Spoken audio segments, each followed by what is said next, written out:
Okay, I'd like to welcome everyone out to our City Council work meeting this evening, which is November 19th, 2020. And we'll get started with our council reports. So council, does anyone have anything to report on? Mr. Thomas. Due to the governor's speech, the recreation's canceled everything. And they'll kind of look at it next week. Oh, like who cares? And reevaluate. But there was something else that was coming up. What is it? The lighting? Yeah, the lighting ceremony's on the next Monday. Monday, yeah. Yeah. And that's, I don't know how, I assume they want it to be kind of low key because of the nature of things, but it will be held. So the lights will be on next Monday, and so after that, you can ride around your car and be fine. Okay. And you can get out. So I should say that too, if you want. Sure, you can walk the park. Yeah. Okay, thank you. We appreciate that. Anyone else? Okay, very good. Then let's go ahead and continue with our training moment, which will be given by our city attorney, Gary Crane. All right. Could we do Training this tomorrow? moment has been brought to you by. Is that what you just said? Oh, and I was reading this. I knew you didn't want to be offensive. But, What did he say? no, you did. Tomorrow. So I'll take this off if that's all right. Just looking at the picture up there, you know what the discussion is going to be on today, right? Going to be know where you're going before you start out on the journey, right?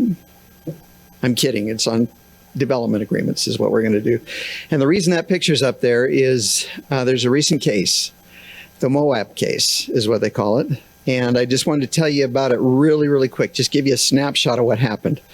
There was a development agreement on the land regarding the land surrounding. This is Lionsback. Lionsback. I don't think they let anybody go up there anymore, but you used to be able to go out all the way up the top. And there's a famous picture. Clint just showed it to me tonight of a Suburban going all the way back down and losing its brakes on the way down. And it was jumping and bumping and it went off the top. So maybe know where you're going before you actually launch isn't a bad idea. But around Lionsback, there's some prime property. In roughly 2015, that property was scheduled to be and actually went through an actual process before the city council for rezoning. And it was at a time when Moab really wanted individuals to come in and do something with the property around this, put in some really nice condominium type situations along with a mix of commercial. Anyway, that agreement was put in place. This is Sitla land. This is state land. It's owned by the organization that actually invests or looks for investment in property that they're given as a result of a tax exemption for certain properties, mining properties and that type of thing. It's given to Sitla to use for the education of our children. So they got a really, really powerful argument as to why they really need as much money as they can get out of this land around Lionsback. And so they put together this development agreement. And years later, nothing happened. And years later, in about 2018, somebody comes forward and says, I think we'd like to develop. We're going to develop around there. And let's just use what we've got.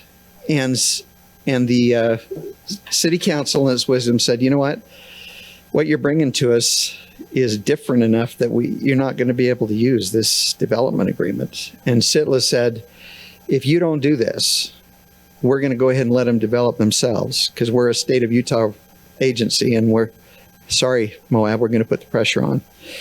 And so Moab said, well, maybe we can just tweak the agreement a little bit and try and get it to fit. And so they stretched it and they tortured it and they put it on the rack. And they ended up in coming up with an agreement that actually allowed for considerably more density in the area. Okay, so you got a development agreement, an old development agreement that has been amended. And what kind of action is that? An amendment, just amendment of an agreement is a legislative or administrative. Administrative, right? I'm going to give you Give you that one. The answer. Supposed to be administrative. All right. Agreements are generally administrative, right? So they put it through with the increase in density and got all the way up to the Supreme Court. And the Supreme Court said, you know what? The reason that there are standards and regulations regarding hearings on zoning decisions is so people can have input into things like an increase in density. So when you put that in your development agreement, you turn this from an administrative decision into a legislative decision. And there should have been a hearing. It should have gone to the planning commission, and then you should have had a vote. If you'd have done it that way, city council, we'd have been okay with what you did. But of course, the city council didn't want to put up with the anger of the surrounding residents, which did not want to see anything changed. So development agreements are a peculiar thing. This year at the legislature, you're going to see actually a change in the development, in the law, to add a provision defining what a development agreement does.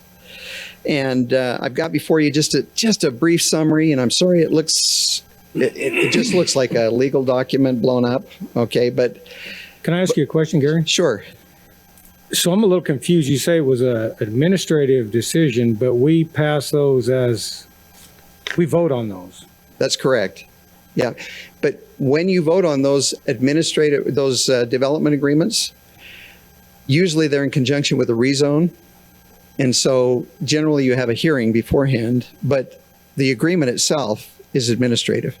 The change in zoning is legislative. And so you could pass the agreement by a vote of the council.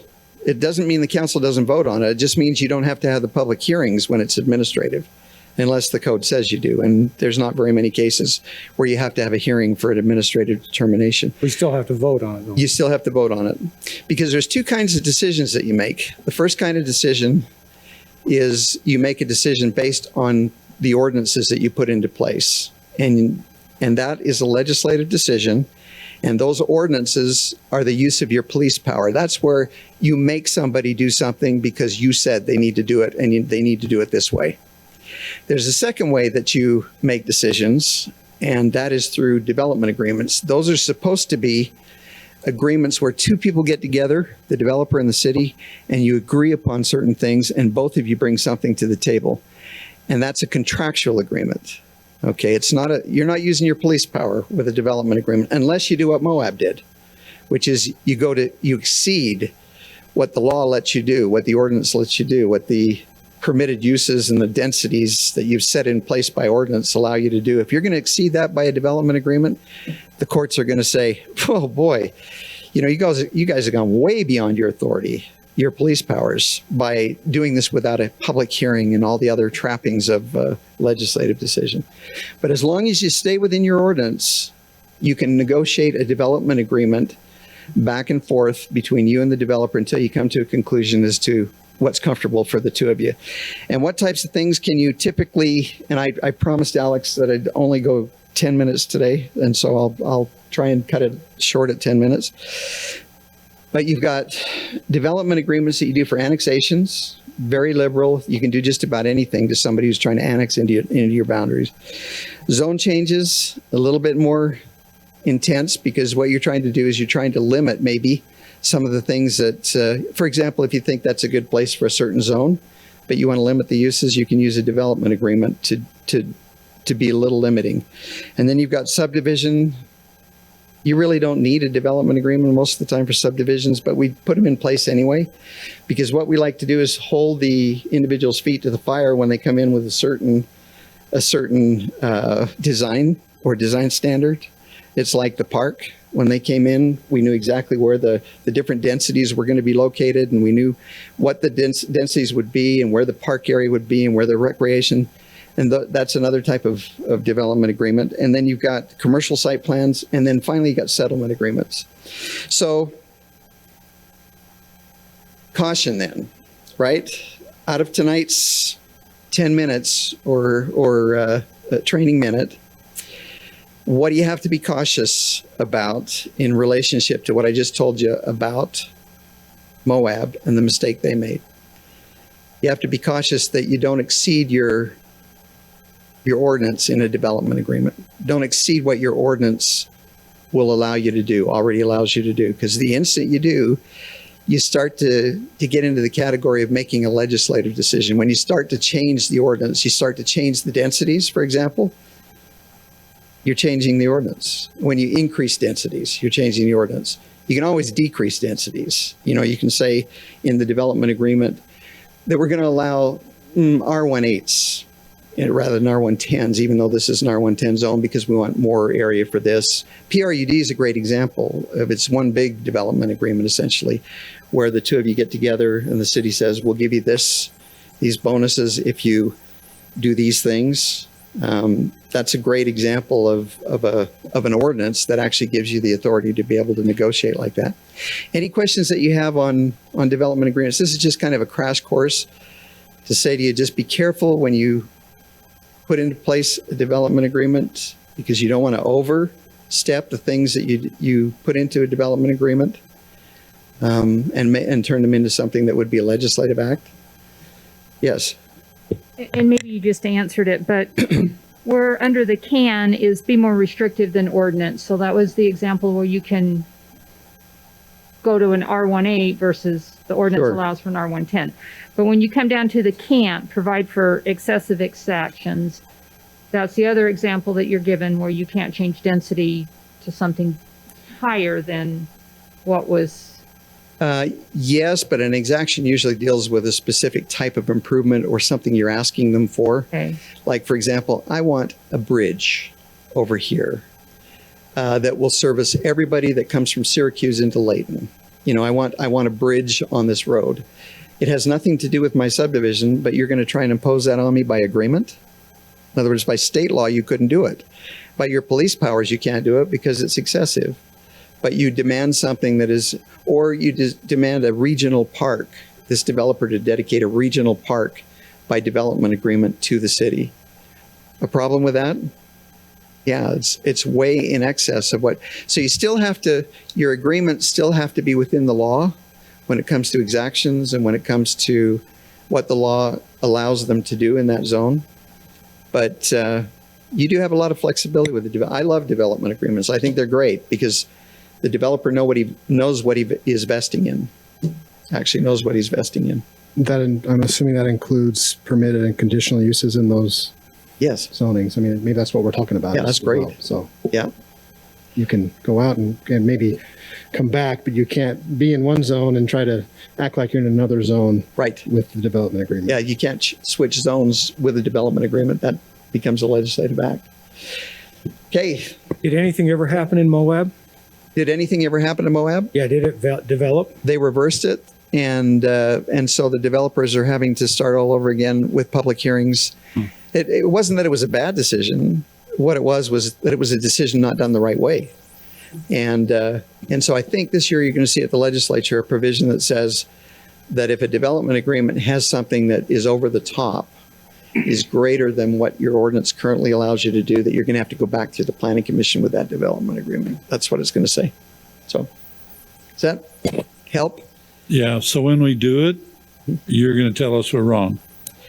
I'll try as many times as I possibly can to tell you you're wrong. That's all I care. Somebody's going to say, hey, you can't do that. So that gives me value. Hey, So- you're the most valuable person I know, All right. you know? Thank you very much.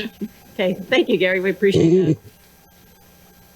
All right, let's move on then to item number 3, which is Senate Bill number 3, and Chad Wilkinson's going to share that topic with us. Thank you, Mayor, Council. This is an annual report on our moderate income housing element of our general plan. We'll grab a mouse from the.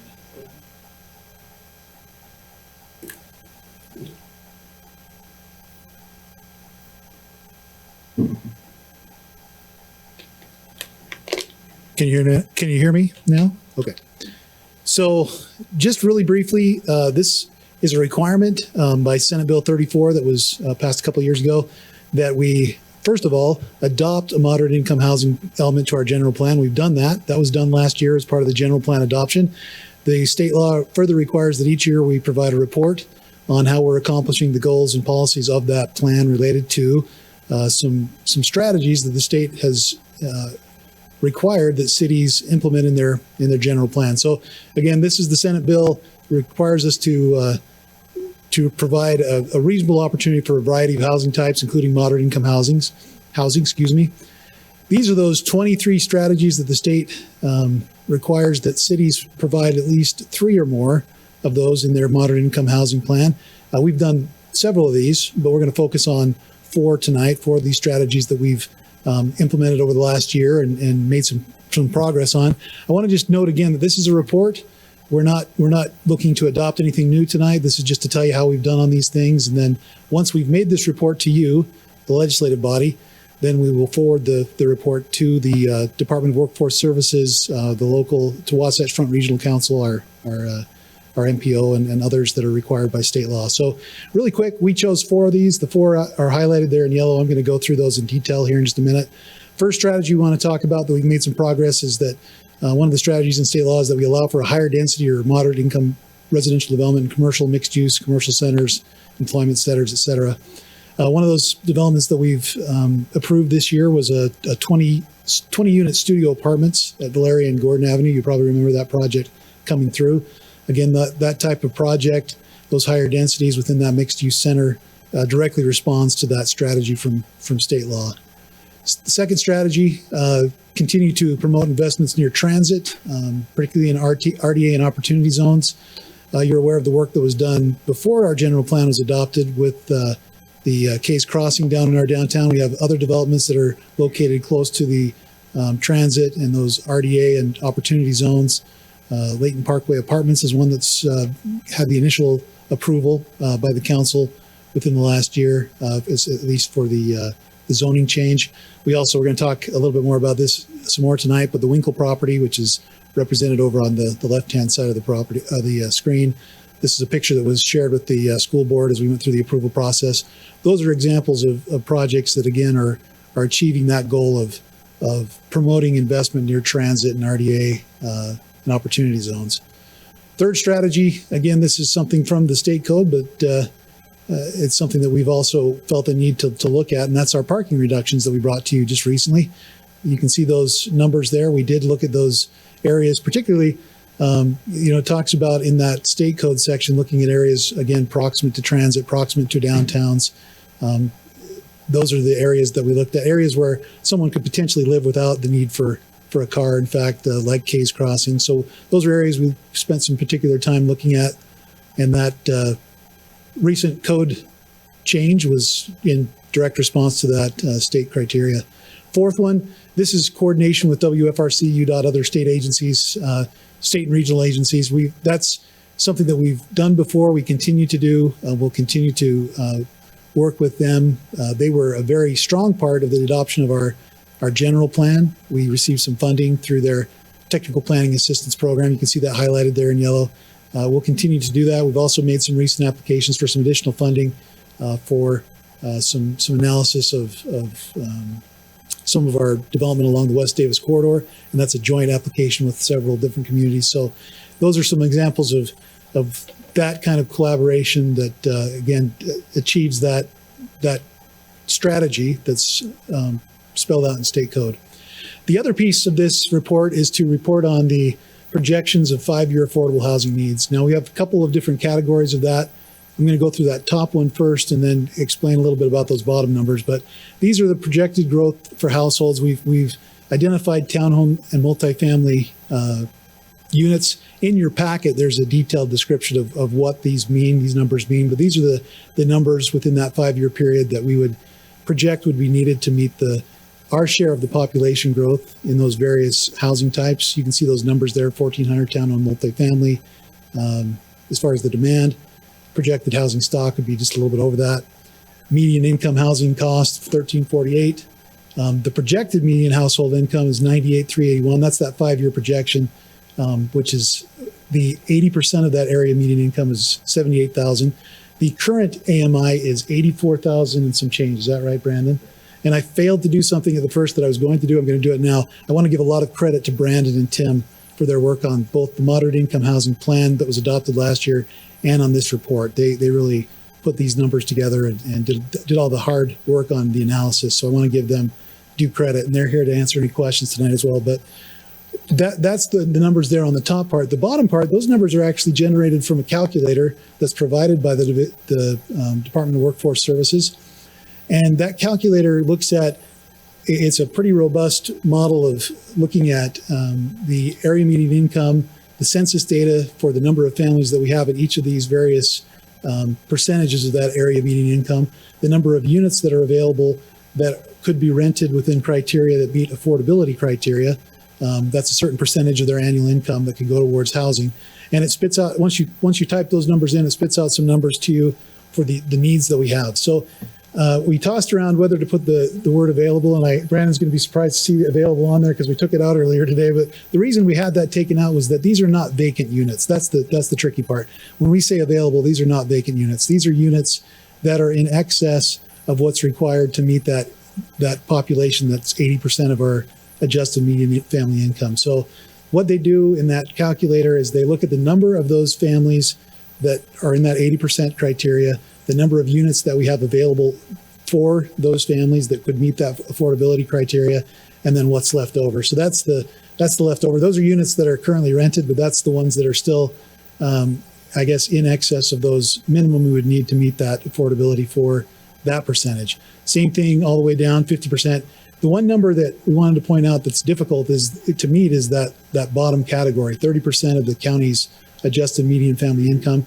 That calculator indicates that we're 600 units short on that. So where we have excess in the other categories, that one's 600 units short. Now that's a tough one for a variety of reasons, and this is not unique to Layton, but if you can see our projected AMI, that's that area median income. That this is 30% of that projected is 29,000. Now that's for the entire household. So an entire household, that's husband, wife, or spouse, significant other, whoever's living in that household. That's the total of all the income coming into that household. So it's not just one person's earnings, that's everything. And currently that's 25,000. So you can see that's, when you start to plug in those numbers for that category of folks, really you're starting to talk about the need for subsidies and those types of things, because we don't, when you look at the standard is 30% of your annual income going toward housing is where you start. That's what you'd expect, and before you start to become, what's the cost burdened? Cost burdened is the word. So if you look at those numbers, really, at 25,000, you're looking at $600 a month roughly for rent, and that's just, there's not a lot of units out there like that. So that's a tough number to meet for all communities. That's I think the second prong of the efforts by the state to meet these affordable housing goals is to find a way to address that lowest of the low number. But that's the explanation for why that number shows what it shows. So that is our report. Again, this is a report. We're not looking for any changes to our policies or to the general plan. We're just reporting on the progress that we've made and updating those projections. Are there any questions? Chad, I just have a couple. And you kind of just answered the one about how are we looking at increasing affordable rental options for the low income? I mean, I know that's a state problem. It's also part of the homelessness that's going on. And so, hopefully our county and as a whole will also be looking at how do we address that? I mean, no community really wants it, but we need to. And then under 5E, you had talked about the parking ordinance that had passed in September, and then it states that we have since approved 500 units since September. Can you help me figure out what 500 units since September we've approved? So the Jake's property, that revision to their plan up there on Highway 193 is a big chunk of that. What would be the other? Okay, Layton Parkway Apartments, which are under review. Okay. Okay. So there's, Layton Parkway Apartments, that's the MODA development, correct? So those are the ones that are on the Tanner, or the IHC property north of the Parkway, north of the hospital. I just couldn't come up with 500 that have come through us, and so, okay. And to answer your first question, I think it's a comprehensive look at it that's going to require not just one community, but some, looking at it from a state and county perspective, how we can make those work. There's a number of strategies, and in those 23 strategies that the state outlines, there's strategies for using state funding, using county funding and programs to try to meet that need. But it's a tough one to meet because it is it is so cost burdened, and trying to get those affordable units built is tough. So, any other questions on that? Thank you, council. We'll forward this on to the Department of Workforce Services, and we'll be back next year. Okay, don't go away. You're up next. Okay. So now we'll have our proposed amendment to the Layton Municipal Code. Thank you. This is a work session item only. This is our home occupation text amendment. Just to give you a progress report, this has been to the Planning Commission already at work session, and they've had a public hearing. The Planning Commission has asked us to make a few final adjustments to this, which we've made, that you have in your copy. They're taking one final look at it on Tuesday night, and then they'll forward their final version to you for, we hope, for review and adoption at your December 3rd meeting. But I want to go through just briefly the highlights of that. We've made some pretty big updates. We've categorized our home occupations into low and high impact. Low impact would allow for one additional non-resident employee without any kind of special approval, or it would just be allowed by right. Then there's a high impact home occupation that would allow for up to 2 additional non-resident employees, and would allow for clients, visitors, people to come to the site under criteria that would be established through an approval process. High impact would include things like barbers, consultants, contractors, in-person counseling, things that have higher impacts on a neighborhood, home instruction, those kind of things that could potentially bring traffic into the neighborhood. The high impact review process is a process that would allow for a neighbor to collect signatures, go to their neighborhood, go to the neighbors surrounding their home and say, this is what I'd like to do. And if they can get those signatures, then they are allowed to go through administratively for approval. It's a way to streamline that process for them. If they can't get the straight signatures, that's not no. It just means that at that point, they go through a conditional use permit review that would go to the Planning Commission for review. Conditions that are specifically identified under that conditional use permit review would be limits on hours, the number of visitors, required parking, those kind of things to help mitigate concerns to the neighbors. We did make one significant change, which is we have an unlimited number of off-site employees. These are employees that never come to the house. They're never going to come to the house. We have new models out there where you have consulting firms and others that may have employees in Kalamazoo. That was for Tim. That's a little thing for him. But Kalamazoo or some other location far-flung that are never going to be there. There's not going to be any impact on the neighborhood.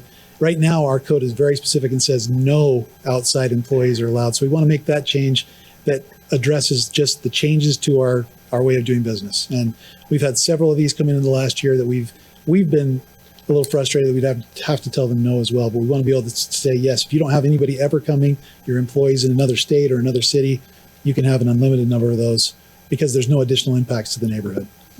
Quick question on that.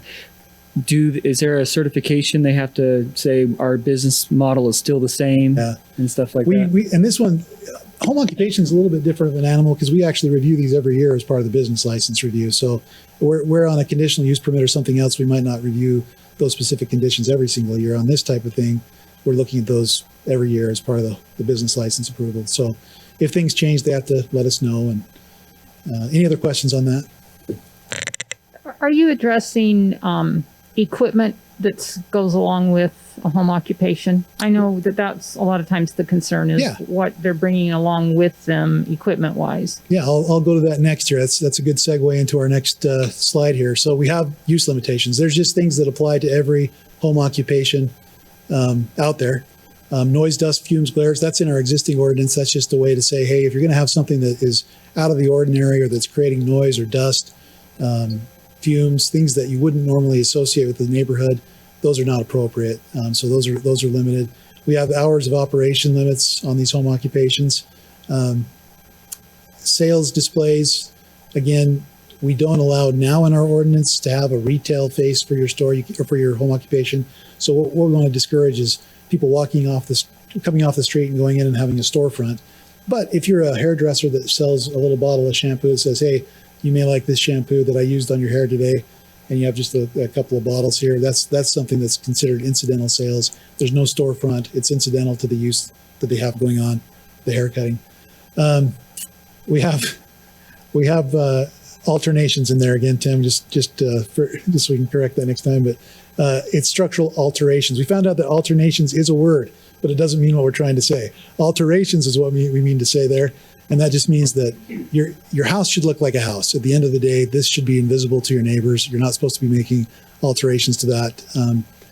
But it's funny how you read those slides and then you read them on the screen and it seems to pop out like a I don't know, is it on your forehead or something? But yeah, it's not alternations, it's alterations. We did restrict some businesses. We do feel that there are some that just aren't appropriate for home occupation use. That would be medical, surgical procedures. We do think that there's a place for some, we think it's going to be rare because we don't see a lot of requests for these, but if someone wanted to have a home medical office, that could potentially happen, as long as there's not those uses that would create impacts to the neighborhood, surgical procedures, those kind of things that would create potential impacts on the neighborhood, either through sounds, fumes, chemicals, whatever the case may be. Machine shops is another one that, it's tough, and we know that there are folks that do this as a hobby, but that's one that can quickly expand beyond what a home occupation would be and create impacts to neighbors. Major appliance and electronics repair. This is one where, besides the sounds involved, we also tend to see that those, for whatever reason, they expand beyond and they start to have storage of appliances outside of the home to the side of the home. So that's one that we feel is not appropriate for home occupation. Carpentry, cabinet making. Again, this is one you could certainly have a contractor that uses his home as his office. But if we start to have things where we're prefabricating walls or doing cabinetry work on the site where we have a lot of dust and noise going on that would generate impacts to the neighborhood, that's one that we don't think is appropriate as a home occupation. Permanent yard sales, yep, they happen. We want to say that those are not allowed. Tattooing, again, that's one of those that just for a variety of reasons we've recommended that we exclude. Trailer, boat, and RV and UTV, repair. We do have mobile folks. What we're talking about here is on site.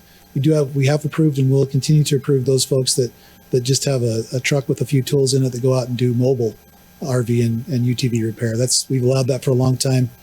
We found very little problems with those as long as they don't have the trailers and boats and RVs at their house. As long as they're going to the person's house, it's not a lot of impacts.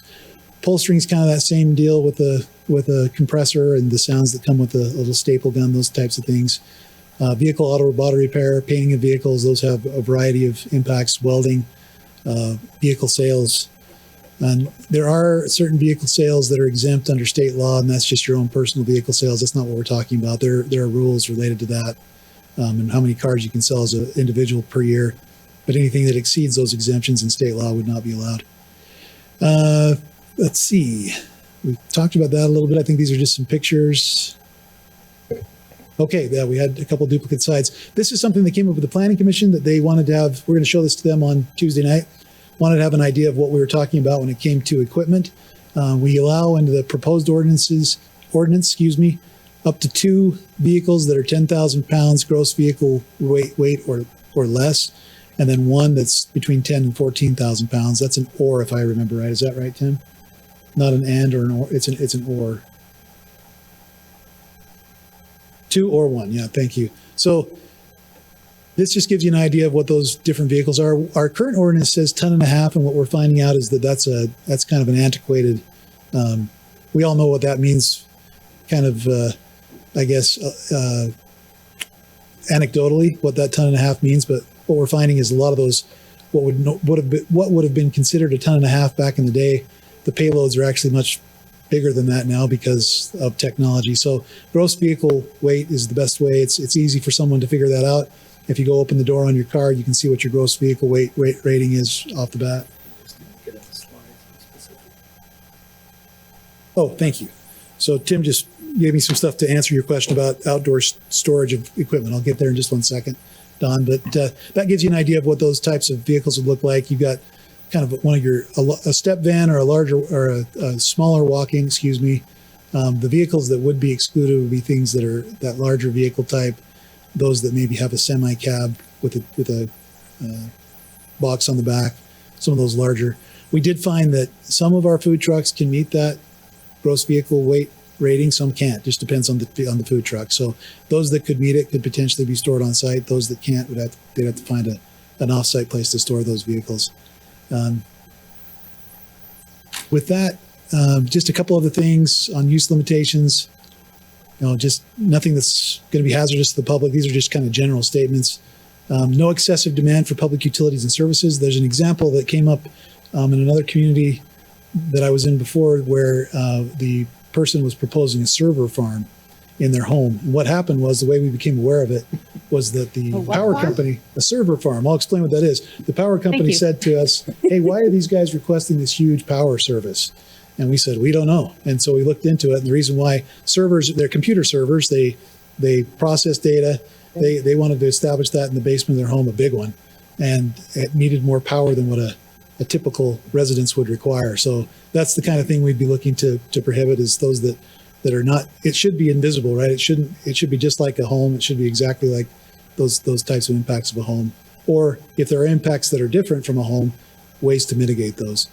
Neighborhood disruptions not permitted. These are just general statements. Then delivery of vehicles.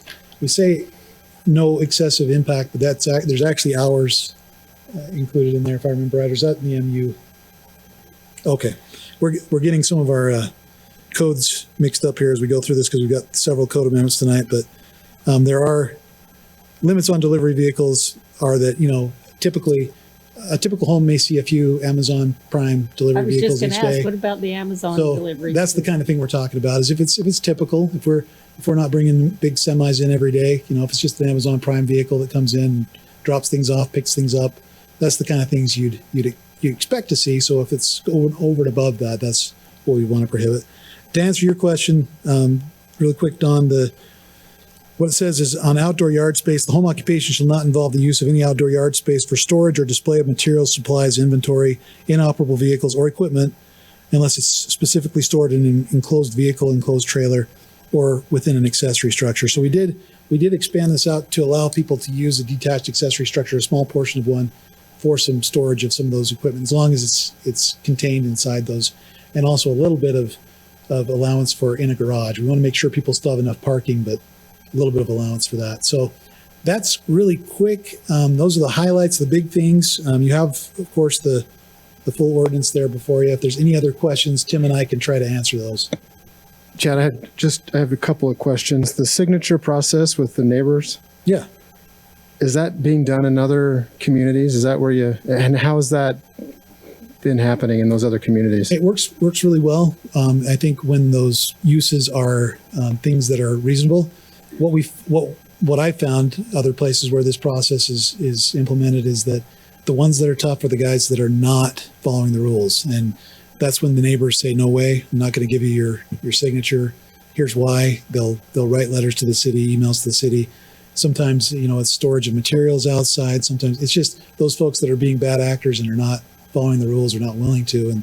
And so, really those kind of folks shouldn't be operating a business if they're not willing to meet the rules anyway. So that's the only time where you get objections. Most of the time, it's not a problem. These are people that know their neighbors. They've gone and talked to them about what they want to do, whether it's piano lessons or a little barbershop or whatever the case may be. And, 85% of them have no problems. That there are a few that, because they're not following the rules, that do have some issues. And my second question, we had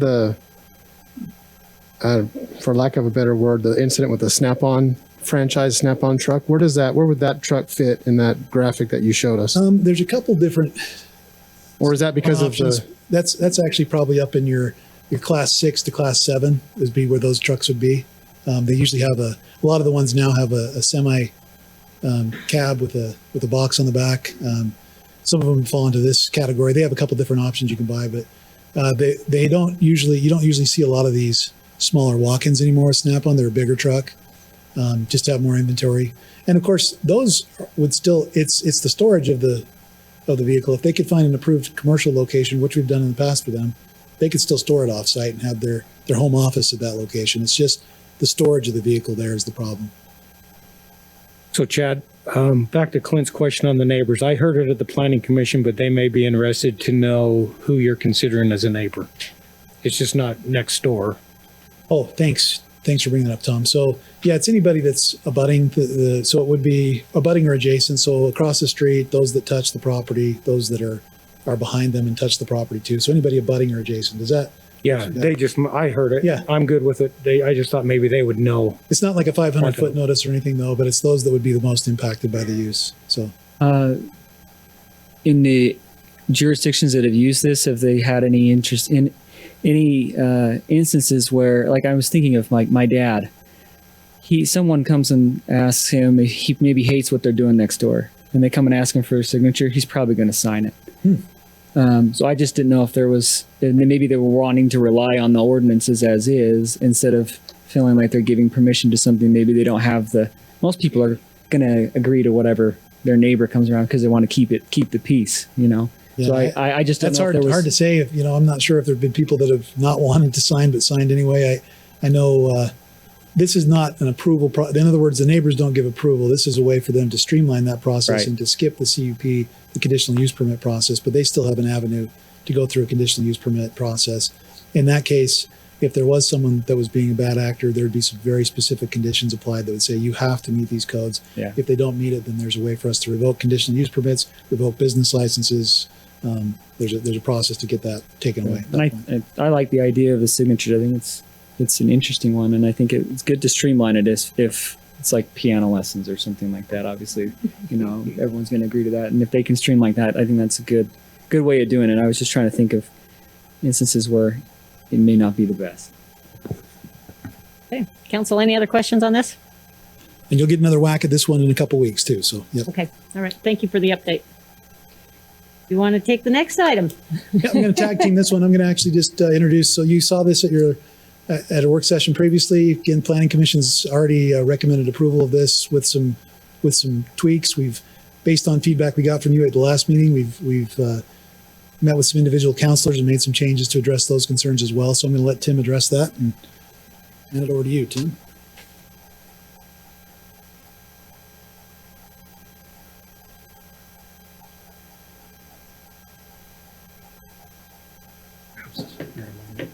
All right, good to be with you and provide not a full recap of what was presented in the last meeting, but maybe just a couple of highlights as well as some modifications that we recommend in terms of refinement of this draft ordinance.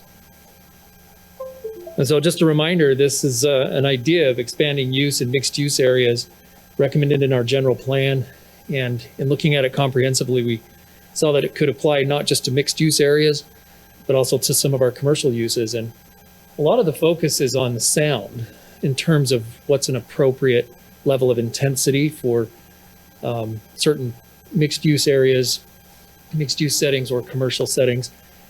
And what this graph represents is the intensity of sound based on use. In about 85 decibels, we have a busy restaurant. It's kind of the indicator.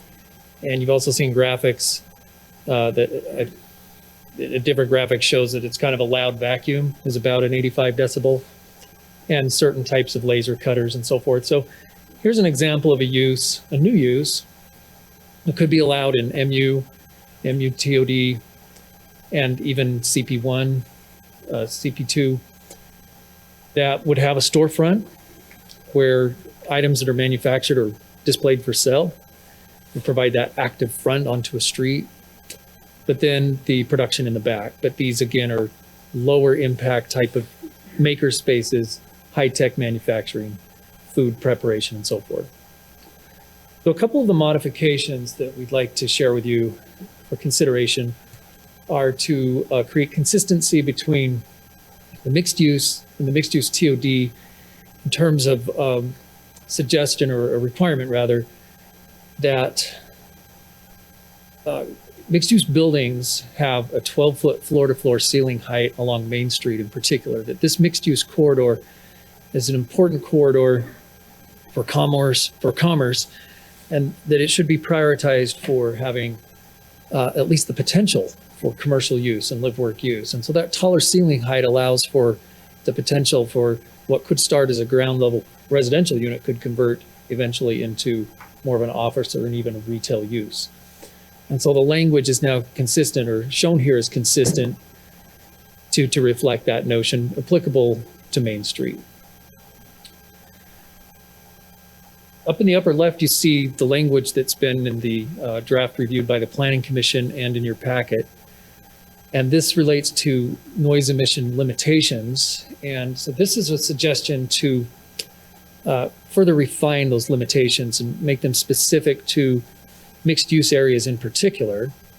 And I'll just kind of read through the recommendations for mixed use and mixed use TOD, which would be the same. And so first, this repeated reference to an 85 decibel level as the maximum and not emitting detectable vibration, dust, odor, fumes, or gas at the boundary of the property. And that's same as the current draft and what the Planning Commission reviewed. Additionally, in terms of additional refinement, the maximum sound levels shall not occur between the hours of 9 p.m. and 7 a.m. Monday through Saturday, and shall not be allowed on Sunday. And so this is just suggesting that there should be a day where you tend to have residents in mixed use areas, or they tend to be home, especially on Sundays, relaxing more. And then for the residential uses that are directly adjacent, whether to the side or above a commercial use in an adjoining wall or floor ceiling, the maximum sound levels should not occur on Saturday and Sunday and on weekends between the hours of 6 p.m. and 8 a.m.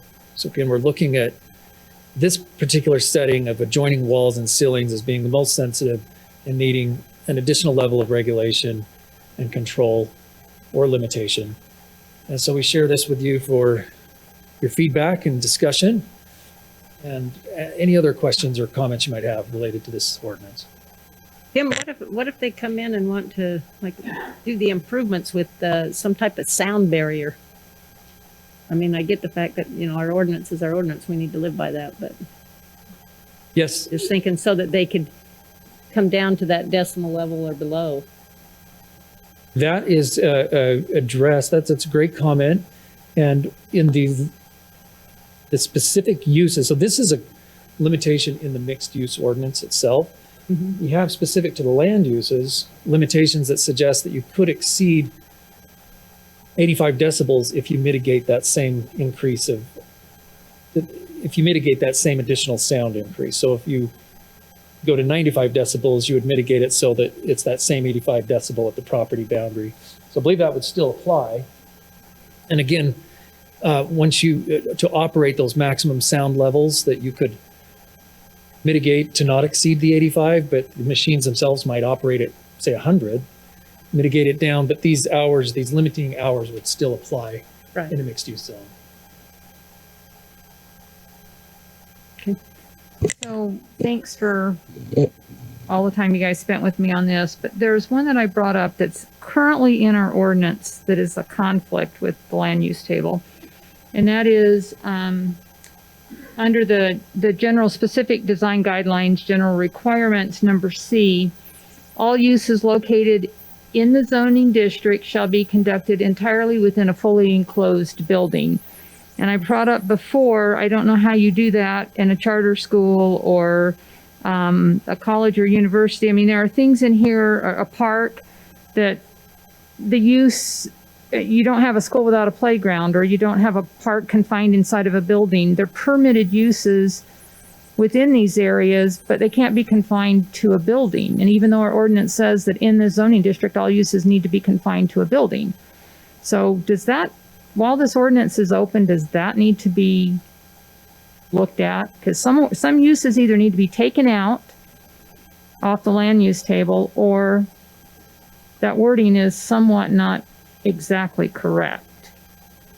Well, thank you. That's a good question. And our general thoughts here are that the primary use, being the indoor use, would prevail, and outdoor use would be more secondary and accessory to that primary use.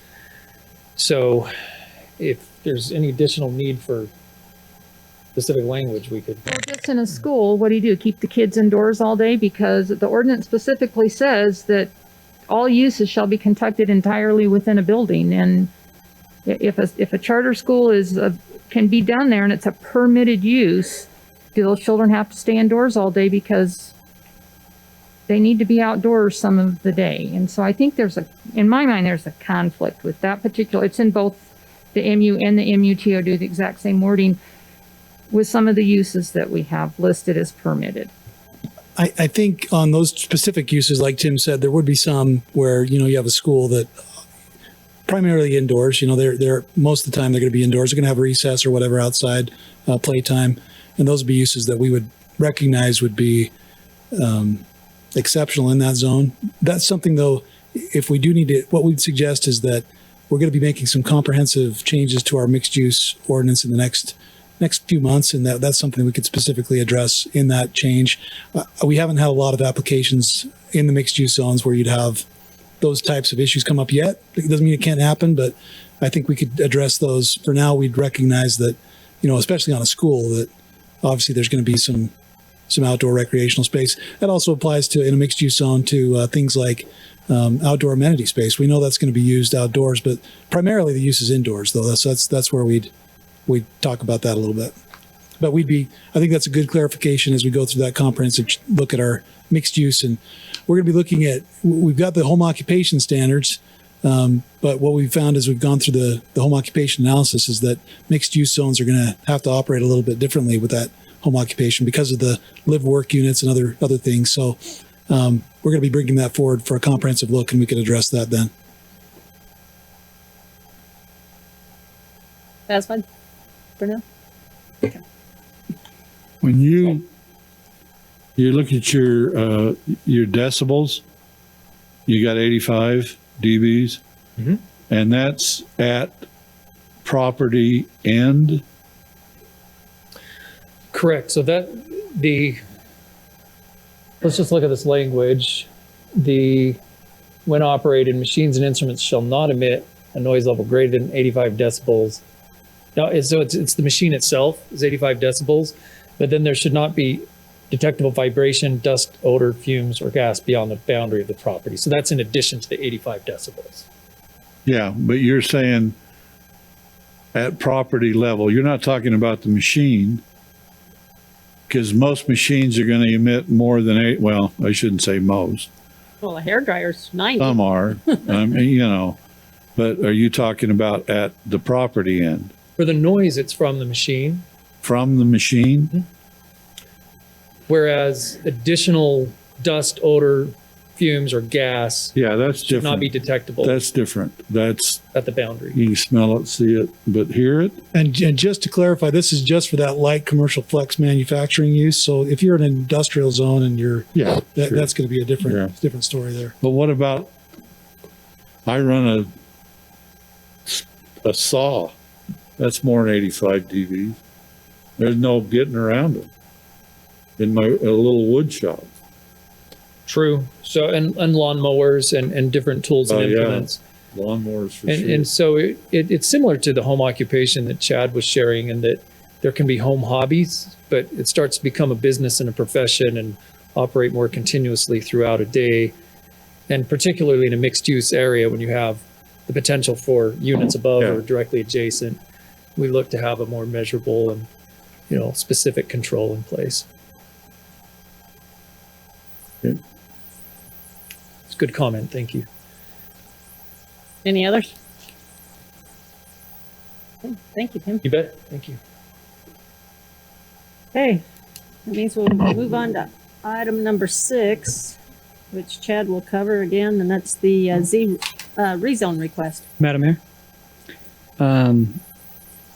I'm not required to do so by law, but I am, with wanting no appearance of bias, I have signed a contract to have a home built right in this Mary Meadows area. And so I'm going to recuse myself from the discussion, both in the work session after speaking with Gary, from the discussion and the debate and the vote. And Gary's told me that I need to step in the back until that's completed. So I'll do it here, and then I'll announce it again when we have the vote in the regular session. Thank you. Sure. So Because I was Along- going to say that there could be other conflicts in. Along the same line, I will disclose at this time that I do know Alex Hines. I've done business with Hines and Company for my whole entire life on the onion business. They pack and sell our onions, and we do rent a farm from them. However, this piece of property I feel has no conflict of interest. It's a different piece of property. It has nothing to do with the other business, so I don't think there's a conflict in my opinion. But I will disclose that, and I have had, after our last training minute, I have had a few discussions with Alex on this. Nothing that won't be brought out here in the meeting, I'm sure, just kind of procedures and how it works here and some things like that. So if there is something, I'll make sure it's known. Okay, thank you for being truthful there. Anyone else have a conflict of interest or? Not with this. Well, I'm going to be really brief. This will, again, show up as an item in our regular agenda too, but just to give a brief background, the request is from rezone from CP1 to M2. The property is shown there on the slide. This is a close-up view of that. In the original notice, we had a little bit of confusion about this little property being included. It's not. It's a separate property. It's not an issue as far as the noticing and things, but we just want to make sure that that was clear that this is not part. It's just this part in that black outline. Again, the change request is from CP1 to M2. CP1 is a lighter commercial area. M2 is our heavy industrial zone that's outlined in our code. It allows a variety of industrial uses. This was reviewed by staff and by the Planning Commission. The current, just to go through kind of a history of the property, just by photos, you can kind of see that existing building there in 75, some agricultural use around the perimeter. You can kind of see that begins to change a little bit as we go later in time. 2006, we have a little bit of an expansion. The area kind of stays consistent, but we start to get some paved or gravel areas that are added to the site as we get to 2010 and then 2014 and 20. I'll come back to those photos in just a minute, but I want to talk about the general plan designation for the property. This is the general plan designation. It's general plan for future residential. This was part of that general plan review process. As part of that general plan review process, we acknowledged some of the surrounding uses. The Mary's Meadow subdivision that was mentioned just a few minutes ago is surrounding to the north and east of the property. We've got some new homes being built across the street from this parcel.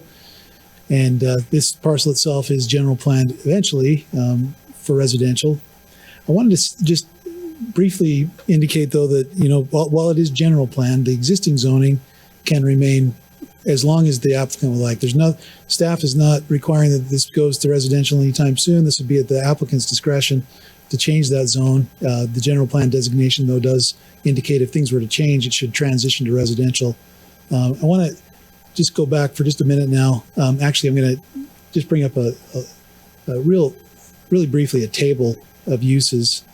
And I think I already had that open, but it's not showing up for whatever reason. But this is the table of uses for the various zones. And I wanted to point out that, CP1 just by itself has a number of uses that are allowed and everything. So CP1 is, if you count over 1, 2, 3, 4 from that break right there, that black line, that's the CP1 uses. So as we track that down, you can see all the uses that are permitted in the CP1 zone. Some of these are kind of community and residentially related, but as we get into the commercial uses, everything with a C and a P by it are things that could be allowed in the CP1 zone. So there's a number of uses that are allowed currently in that zone. Some that aren't, based on just the impacts and the type of zone that it is. One thing I wanted to mention, this table that I'm showing you right now is actually the list of uses that we're proposing to be added to the CP1 zone. So tonight, we've talked about this land use table, and there's a number of uses that are not allowed currently that we would propose would be allowed in the CP1. This would expand the types of uses that could be on the property. Notably, one of those is light commercial flex manufacturing. That would give some additional use for light manufacturing, indoor type manufacturing on the site, not currently allowed. Another one that's notable is our e-commerce fulfillment and e-commerce retail use. But as you go down there, you can see other uses. Some of these uses that show up as being crossed off are actually still allowed there, just being consolidated as we consolidate our retail uses into one. So again, you can see there's a lot of uses that are allowed there on that CP1 property. And certainly those uses could be allowed going forward. There's nothing that would stop an applicant from coming forward and requesting to use the property for one of these allowed conditionally or permitted uses on the property. Just briefly, we're going to spend some time in the regular meeting on this item as well. So I just want to go back to the slideshow and again show the general plan designation. This is really, I guess, the crux of staff's analysis, is that we have our general plan, that this is an area that was general planned to eventually transition to residential. We've got surrounding land use that has been approved kind of based on this scenario of this property eventually transitioning to residential use over time. Staff looked at that, looked at the allowed uses in the M2 zone, and just found, again, this is an application for a zone change. So it's not just about one use, it's about all the uses that are permitted in a particular zone. We found that those uses that are allowed in the M2 zone are just not compatible with the surrounding uses and those that are existing and proposed in that area, and that the CP1 could continue to remain compatible, continue to have those uses that would be compatible with those surrounding land uses. So with that, we recommended denial of the request for the zone change. The Planning Commission reviewed this at their last meeting and or 2 meetings ago, and also recommended that the City Council deny this request for zone change from CP1 to M2. So give some additional details in the regular meeting, but that's in a nutshell, and I'd be happy to answer any questions if I can.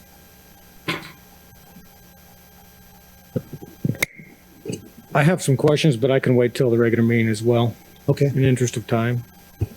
My question is so we're talking about permitted uses in the zone. One of the things. Second, the general plan. It's my understanding that the applicant or the owner of the of the property wants to have some sort of storage. Is that the crux of this? Is this a storage issue?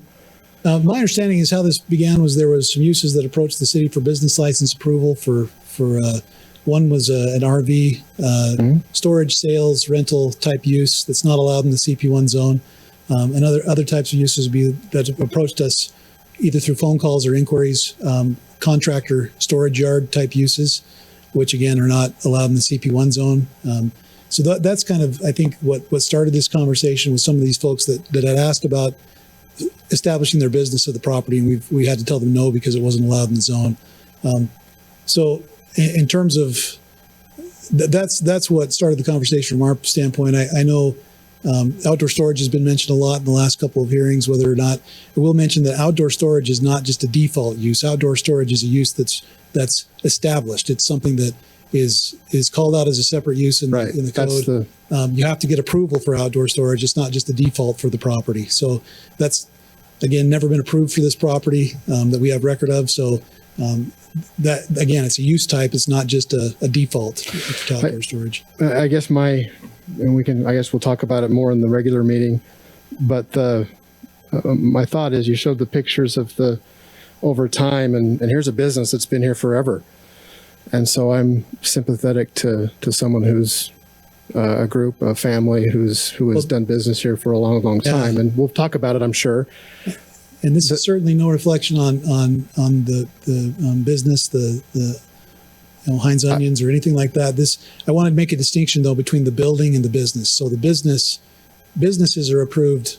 They change over time. We've had a number of different businesses in this building. The building's been there, but the businesses have changed, and we have had approvals for this property that have specifically addressed outdoor storage. In fact, they've prohibited it. So that's something that, again, it falls into not the building, but a business approval for that lot. And we'll go through this in the meeting, but it's been zoned CP1 for quite some time. And second, and then we can move on if that's what we want to do.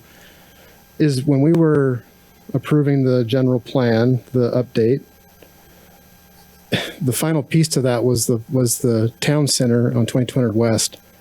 There was an issue with the land that was already set for apartments, zoned for that. Yet it wasn't part of the general plan. It was still zoned town center. And so that there was a discussion about that. It was tabled until there was the new purple section put on the general plan for that. And so I look at the general plan as, yes, it's how we want the city to look. We've gone through the process, but at the same time, it's a living document. And so that's kind of how I look at it as well. So hopefully we'll have this discussion in the next meeting, but that's where I'm coming from tonight. Yeah, certainly, we would agree with that it is a living document. I think in this case, we have decisions that have been made, land use decisions surrounding this property that would lend it to not having a heavy industrial use or the ability to have a heavy industrial use in that location. We've got homes being built across the street, both east and north. So I think we have to take into account, while it is a living document, circumstances have changed over the past few years where we have residential that's establishing around that property. So You're not going to change anything on that CP1, are you? Because you talked about no, other than tonight you were going to make some changes. the changes would be to increase the number of uses that they could have to allow additional uses, Okay, but not take anything away. Yeah. but you'll let us know if you're going to increase on that CP1. Yeah, those are in that land use table that I showed. It's part of that land use table amendment, and there's a number of uses Okay, that and we've added. The to ones in red, I assume. I think they're green, but yes, whatever color green. they are on there. Yeah. Sure, I'm colorblind. The red ones went away, but were identified, I guess, more with the Okay. language, right? Yeah, they're all identified there through either strike through or other text. Okay, any other questions on this? And again, just maybe to answer your question, we're not seeking to change the zoning to anything, but Right, it can remain CP1 Sure. as long as the applicant would like it but to you're be. talking about changing CP1. CP1 will have added uses. Yeah. Yeah. Additional uses. Yeah, additional. Yep. Okay. So Chad, I just have one thing, and this is just, I'm sure it's a cut and paste error, but in the engineer report from Shannon, under the subject, it has the address at 1370 West Gentile, but if you read the report itself, she has the address of 1 acre at approximately 2200 East, 3050 North. Yeah. I think So it's, I think think it's you're probably right. I a think cut that's and paste error, but there is a discrepancy in her report with address. okay. Thank you. Anything else? Good catch. Okay. Okay, all right. Thank you, Chad. Woo. Okay, we can skip over I've got one report, but since you're there, let's go ahead and go down to your, I can wait too, Mayor. If you want me to step aside and do your report, that's fine. the only thing I was going to apprise the council on under the mayor's report is in the COG meeting. The discussion came up regarding the animal shelter. I know we all took a tour up there, and, they were pushing to have a special district on that. And the update there is the special district is not going to happen, but they are still looking at alternatives as far as how they'll deal with the replacement of the building and the added services. So I just wanted you to be aware of that. Okay, that's it on my report. Thanks, Mayor. You want me to jump into the next one? Yep. We're gonna switch out a show here really quick. I'm gonna tag team with Lon on this one, but we wanted to give just a Oh, yeah. brief overview of our downtown. We can hold on, we'll have Zach come back. Oh, One question Thank on your you. report first while we're waiting then. So did they just give up the idea of the district? I think there was a lot of opposition to it. So they realized that they needed to kind of rethink how they're going to go about it. okay. I'll jump in. This just the purpose of this is really to give some of our new council members that have maybe not been involved in some of these discussions an update on our downtown, on some of our redevelopment areas in our downtown. Lon's going to tag team with me here for just a moment, but we wanted to talk about some of the specific projects in our downtown, give you an update on those, talk generally about the RDA, what we've been doing in the downtown in terms of expenditure of RDA dollars over the past several years and what we have planned for the future. And then just, again, briefly talk about some additional opportunities there. So I'm going to turn the time over to Lon.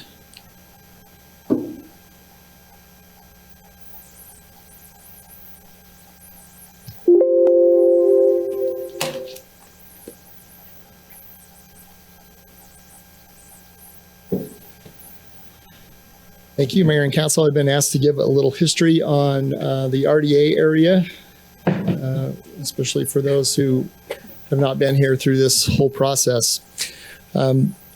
while this process began well before 2004, there was a lot of work done prior. The redevelopment plan was adopted in 2004. In 2007, there was a Layton downtown plan that laid the structure and really the direction for the RDA as the city and the RDA preferred.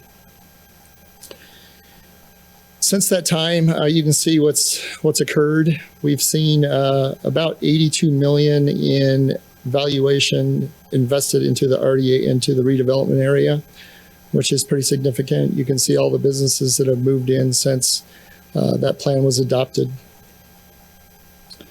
Right here, there's a map to make that easy for you. You can see all the new businesses that have added value. That actually doesn't include the village at Fort Lane, so that'll be more valuation as well in the coming year. However, with that being said, this right here shows what our projected increment was, shown in blue, versus what our actual increment is, shown in green. There's several reasons for that, but it just hasn't amounted to what we had hoped it would when we originally adopted the plan and made those projections. The recession had a lot to do with that. There was significant investment that was projected for those first couple of years in the recession, and it hasn't seen that steep incline that we hoped it would. With that said, we know that we have some projects that will help, and we've been working on them for several years. And you can see right here the items we've been working on for as long as I've been here, 2.5 years. That's not a long time, and they've been worked on a few of those for a lot longer. We have the Winkle site shown there with number 1. The Triangle development, we have several names for that, but we'll use that for this one. Moda Parkway development, that's the apartments. JF Capital has recently submitted. The pedestrian overpass, that's been planned in the last couple of years. And then Main Street, in our discussions with UDOT, and some of you have seen those conceptual plans. Right here you can see the Moda development. They're proposing 248 units. This is actually not within the redevelopment area. However, this will affect, I think this will affect the redevelopment area with the rooftops. It should bring some more investment, which we've already seen taking place. Right here you can see approximate location of where they have provided a landing spot for the pedestrian overpass over the railroad track. Right here's the Winkle site. There's a lot of history on this project. You can see that there's several items of significance, which include acquisition of property. There was environmental remediation that took several years longer than we anticipated. They've removed property, buildings, as you can see in that photograph at the top. In the back there, those buildings are all removed other than Bill's Comfort Systems, which will be removed in the next, well, it'll have to be within the next year. Their agreement requires them to be occupied and operational in their new building on Antelope. And they'll have to vacate the building right here in the photograph. And then the Winkles have a certain amount of time to remove that building. And then there's the mobile homes, and you've heard a lot about that. So Lon, does Winkle own Bill's Comfort System now, just waiting for that to happen, or is that still have to be purchased by him? From what I've been told, they own it, and they've given him a certain amount of time to vacate. Actually, it was a while ago, but they've allowed him to continue until he has his other building operational. That was the last information I was given when we had when I had the conversation with McKay. So Lon, since I don't really know on this, as far as the mobile homes are concerned, you know, when Clearfield did their project, they actually paid to move those people or help provide when they took that trailer court out on Main Street for their development. And then in that meeting that we were at the food bank, she made reference to in Centerville, they've done something similar, removed a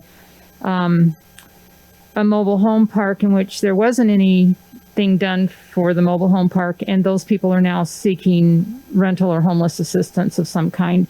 So what's the plan? Is there any assistance to help these people find other locations? Well, right now, the developer's the property owner's the one that will be moving those people from the mobile home park. They would prefer that they keep them in one of their parks. In Clearfield, they actually hired somebody that does that professionally, and they were able to assist those people in moving. Outside of that, we're not involved at this point, and so the city doesn't have that funding in place. How many units are there? Do you know? About 70. Because that just adds to then the shortage of, we already have a lag of affordable housing and that income. This is even going to make that issue even bigger if there's not assistance somewhere else. Yep. Like I said, their plan is to move them into one of their parks, and they've been working hard for a couple of years all across the Wasatch Front. That's their intention, and I believe that's what they will do. But right now, that's entirely in their hands. Excuse me, but what about environmental stuff? That's Because complete. you got a lot of gas and, That's complete. They cleaned that up. It took did them they? about 7 years to clean that up, a lot longer than we thought. We received the letter of no further action from the Department, the DEQ, last January. And so the property has been cleared by them to construct. whatever. Yeah, there's some uses that are noted in there, but they've been cleared. Good. They removed quite a bit of soil and did a lot of testing. This right here shows you the amount of work that's gone into this property since 2002. Everything above the Green Davis School District is an agreement. And everything below that is mostly an action that needs to be completed by the developer. Oh, wait, I need to highlight the Davis School District remains in the RDA, which we certainly appreciate. That happened this past year, which was huge for this project. They were previously at 100%. They're now at 50%, but 50% is 50% better than zero, and we're very grateful. This list right here shows you the outstanding items. We made some projections to complete some projects that we were hoping for, such as a pedestrian plat, overpass, and Main Street's redevelopment. In order to obtain the increment needed to pay for those items, this is kind of the schedule as far as what they would have to complete. Right now, we're happy to say that they're under a development agreement with a pretty well-known developer. We expect to see their first submittal here in the next little bit. We're in communication with them a lot.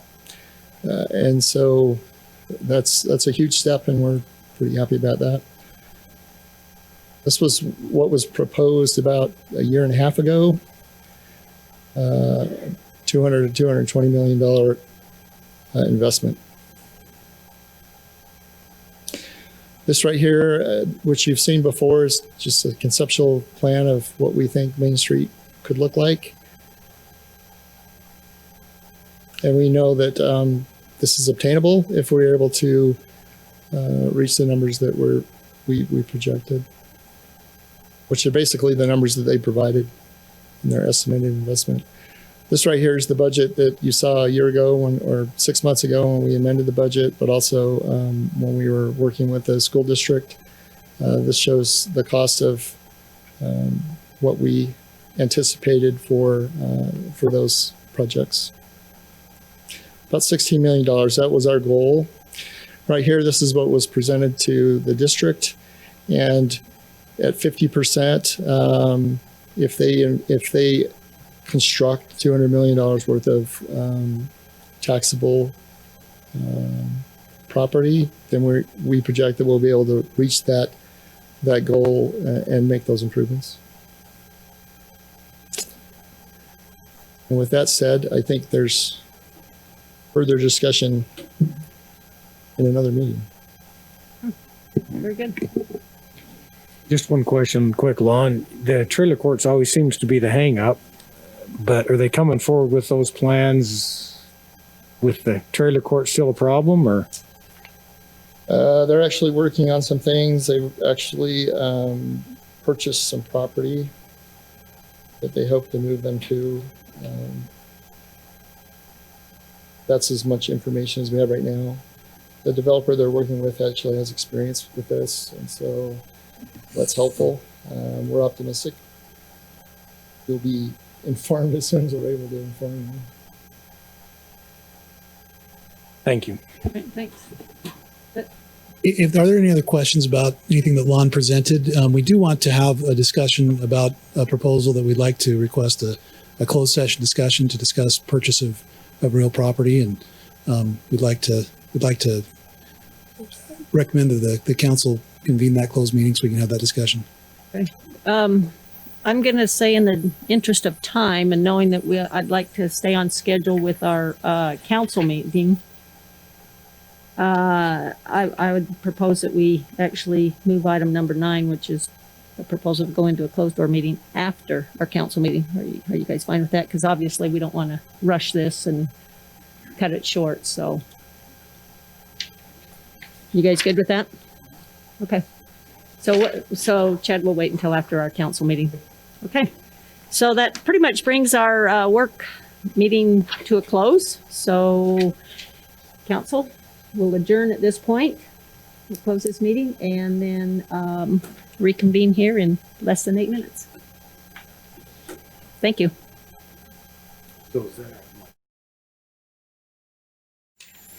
All right. As I mentioned before, I would like to welcome everyone out to our city council meeting, November 19th, 2020 at 7:01 p.m. We start our meetings out with a prayer and a pledge. And Mr. Morris and I have been bouncing back and forth because we kind of helped one another. So I'll go ahead and take over tonight, and we'll start this meeting with our Pledge of Allegiance, and then I'll have a prayer. So please stand.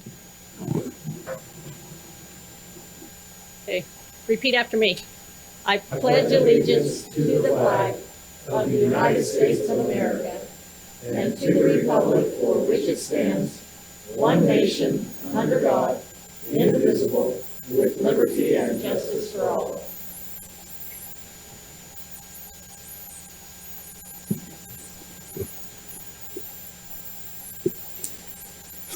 Our Father in heaven, we'd like to bow our heads this evening on behalf of this great city of Layton and ask thee to please bless all of our residents, that they may all be safe and that we can obey by the rules and be able to try to mitigate this virus that is amongst us. We pray this evening that thou will also watch over this council, that thou will allow their minds to be open and fresh and be able to hear the concerns and the information that is brought before them so that they can make a good, accurate decision on the benefits of this city. We are grateful this time of year. We're thankful for all that we've been blessed with, and especially to live in a great city and to be able to have the services that we have for the protection of all of our first responders, as well as our public works and staff folks that are willing to work around the clock for us to keep us all safe and healthy. We ask thee please to bless this great nation as well as our state, that there may be some peace and calmness come upon us. We're grateful again for the land that is provided for us and the abundance of good weather as well as water. And we're thankful for these things in thy name, Jesus Christ. Amen. Okay, I'd like to call our meeting to order again. At this time, council, we do have some minutes that we need to approve, so I'll look for a motion on that.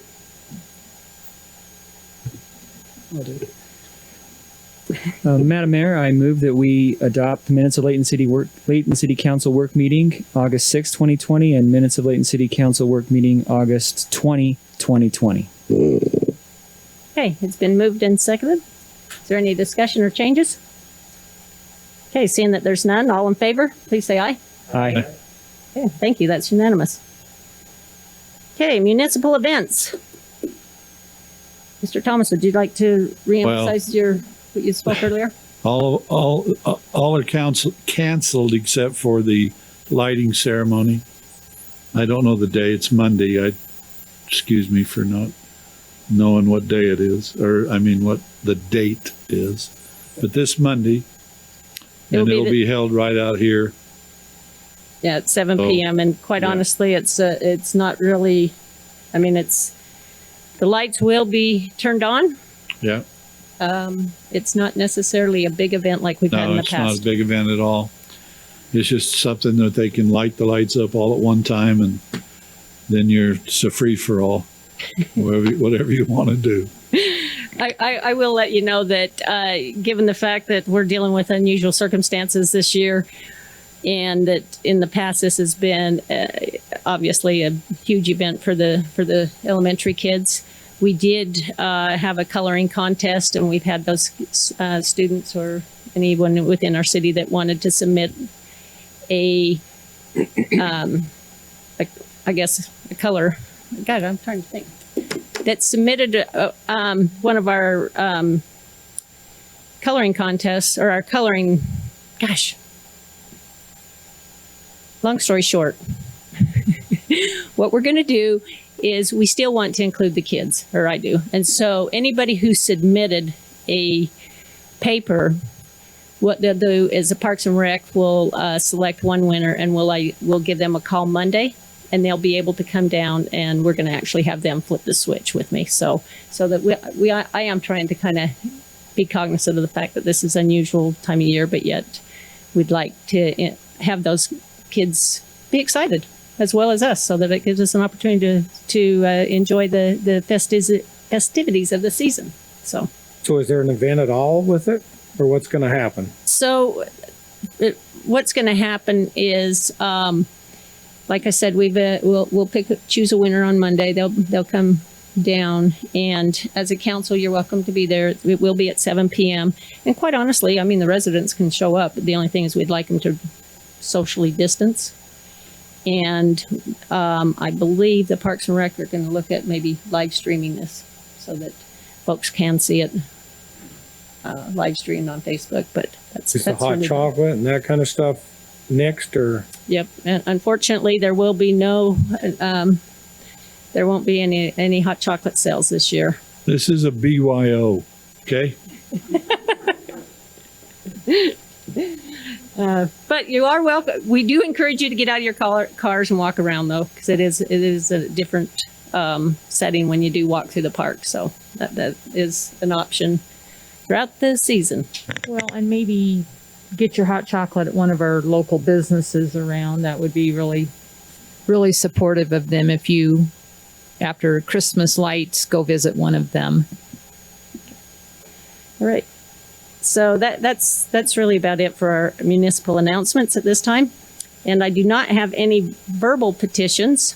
So I'll move right into our citizens' comments. So this is a portion of our meeting that anyone wishing to bring up an item before the council here that is not on our agenda, you're welcome to. You can step to either side of the diocese here and speak into the mic, give your name and number, or name and address, for the record. So the time's now yours.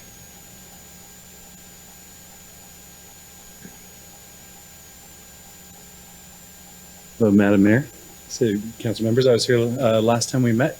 Thank you for the opportunity to speak again. My name is Daniel Denhalter. I live at 233 Cold Creek Way.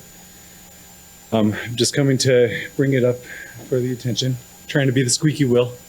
The incredible amount of speeding and ignoring of legal limits and signage on the road of Cold Creek Way as you're passing through. There's a four-way stop there that's blown through regularly. In fact, I've been putting up my Christmas lights, and today alone I saw about 4 or 5, and one of them almost hit a kid on a bike crossing the road. So it's becoming an imminent problem, and I honestly am just afraid that it might turn into something more serious, and the reaction from the City Council would be incredibly appreciated in that regard. This street has access to 3 different parks. It's frequented by over a few hundred kids as they travel to and from school. There are 2 schools on this road as well. And yes, it does cross a busy street as well. But that street is lit and it has signs, and all these parents rushing their kids back and forth from trying to get them dropped off. Just creates a place of chaos, and the road is dangerous, and being on the corner of it and having a couple kids myself, and it's fearful, and it's hard to let them out to enjoy the last little bit of sunshine that we have of the year. So just wanted to bring it up again. And I think you'll see me for a while until the whole thing. But thank you. And thank you guys for all that you do. So currently there are 0 speed limit signs on that street. And that's what you're asking, is that we actually look And at posting a possibly some way of- speed limit. In some way of possibly controlling the speed. I don't know if bumps are allowed or anything like that. Just honestly looking for a solution. Begging, actually, for a solution and whatever we can do. Daniel, have they come out and brought the trailer out to do a survey or anything? So I've only been in my home for a little over a year, but according to the residents, they've done that multiple times. We've had police presence there, sitting hidden on a little side street with no avail. One of the big problems is it went from being a yield sign to a stop sign, which doesn't help the situation. But as I was kind of telling you guys last time, about 3 weeks ago, there was a side-by-side race because the street is extra wide, of cars just flying by as fast as they possibly could. I could just imagine someone losing control and hitting one of the many young children that live in that neighborhood. Mm-hmm. So this is me again, just pleading with you guys, trying to find a solution. And like I said, I'll probably come and attend your meetings for a little while, hoping for something. So, Daniel, I can imagine that some of these people are your neighbors. yeah. I mean, has there been an outreach as far as the neighborhood goes, a Facebook page, some sort of hey, let's take care of each other down here? So we've reached out within the HOA system, but unfortunately it's split between 2 HOAs. So we've asked our group to communicate with their group, and unfortunately it's the other group that has the teenagers and some things that are always going to be a little bit present. And they tend to fly down that road since it's the main thoroughfare, and then turn into their area. So even though they have multiple points of access into their area as well. So yes, we've tried reaching out. I've even, as much as I've driven and tried to kindly ask some of the parents of these families to slow down. That doesn't usually go well. So, but I try my best to be courteous and have that conversation.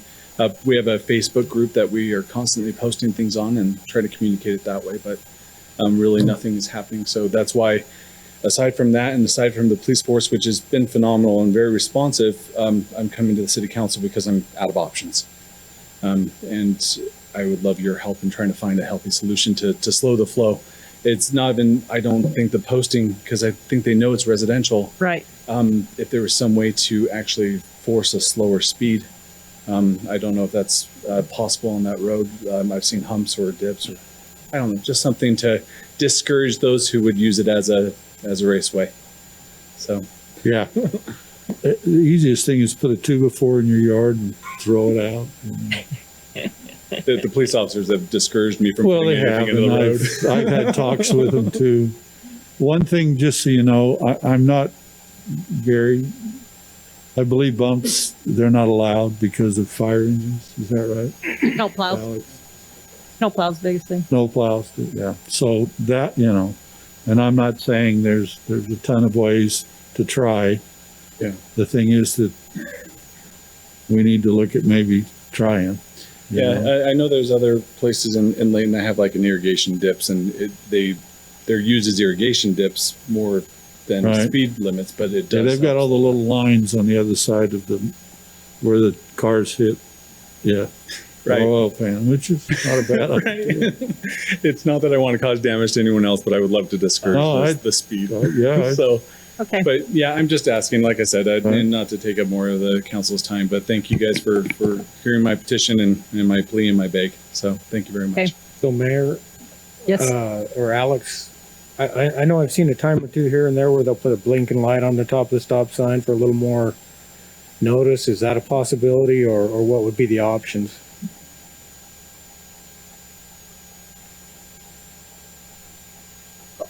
Speed limit sign too, if it's not there. Well, typically we don't put a speed limit sign in our residential areas because it's a given throughout the entire city that it is a 25-mile-an-hour post. But obviously enforcement, maybe stronger enforcement, meaning tickets, not just having the presence so that word spreads that they are ticketing here, they are watching, as well as like Councilman Day pointed out, the blinking lights on the stop sign. And then if that doesn't work, I would really like to try my idea as far as grooving the pavement so that it Doing gives you what? that ripple. So similar like when you're on the freeway and you veer to the right and you get that da-da-da-da-da-da. I mean, I'd really like to see that maybe as a test. I've mentioned it before up on Antelope Drive, possibly looking at it there, but this might be an area also that we could test that with, or I know you're going to check into it and see, but I think those are some options. I will tell you, we have had some discussions, so it's not going on deaf ears. Okay, thank you very much. So Okay, I we'll would move say a speed limit sign too. the speed limit. We have them in residential areas all over. Yeah, we could, but I mean, obviously, I mean, that's, Yeah.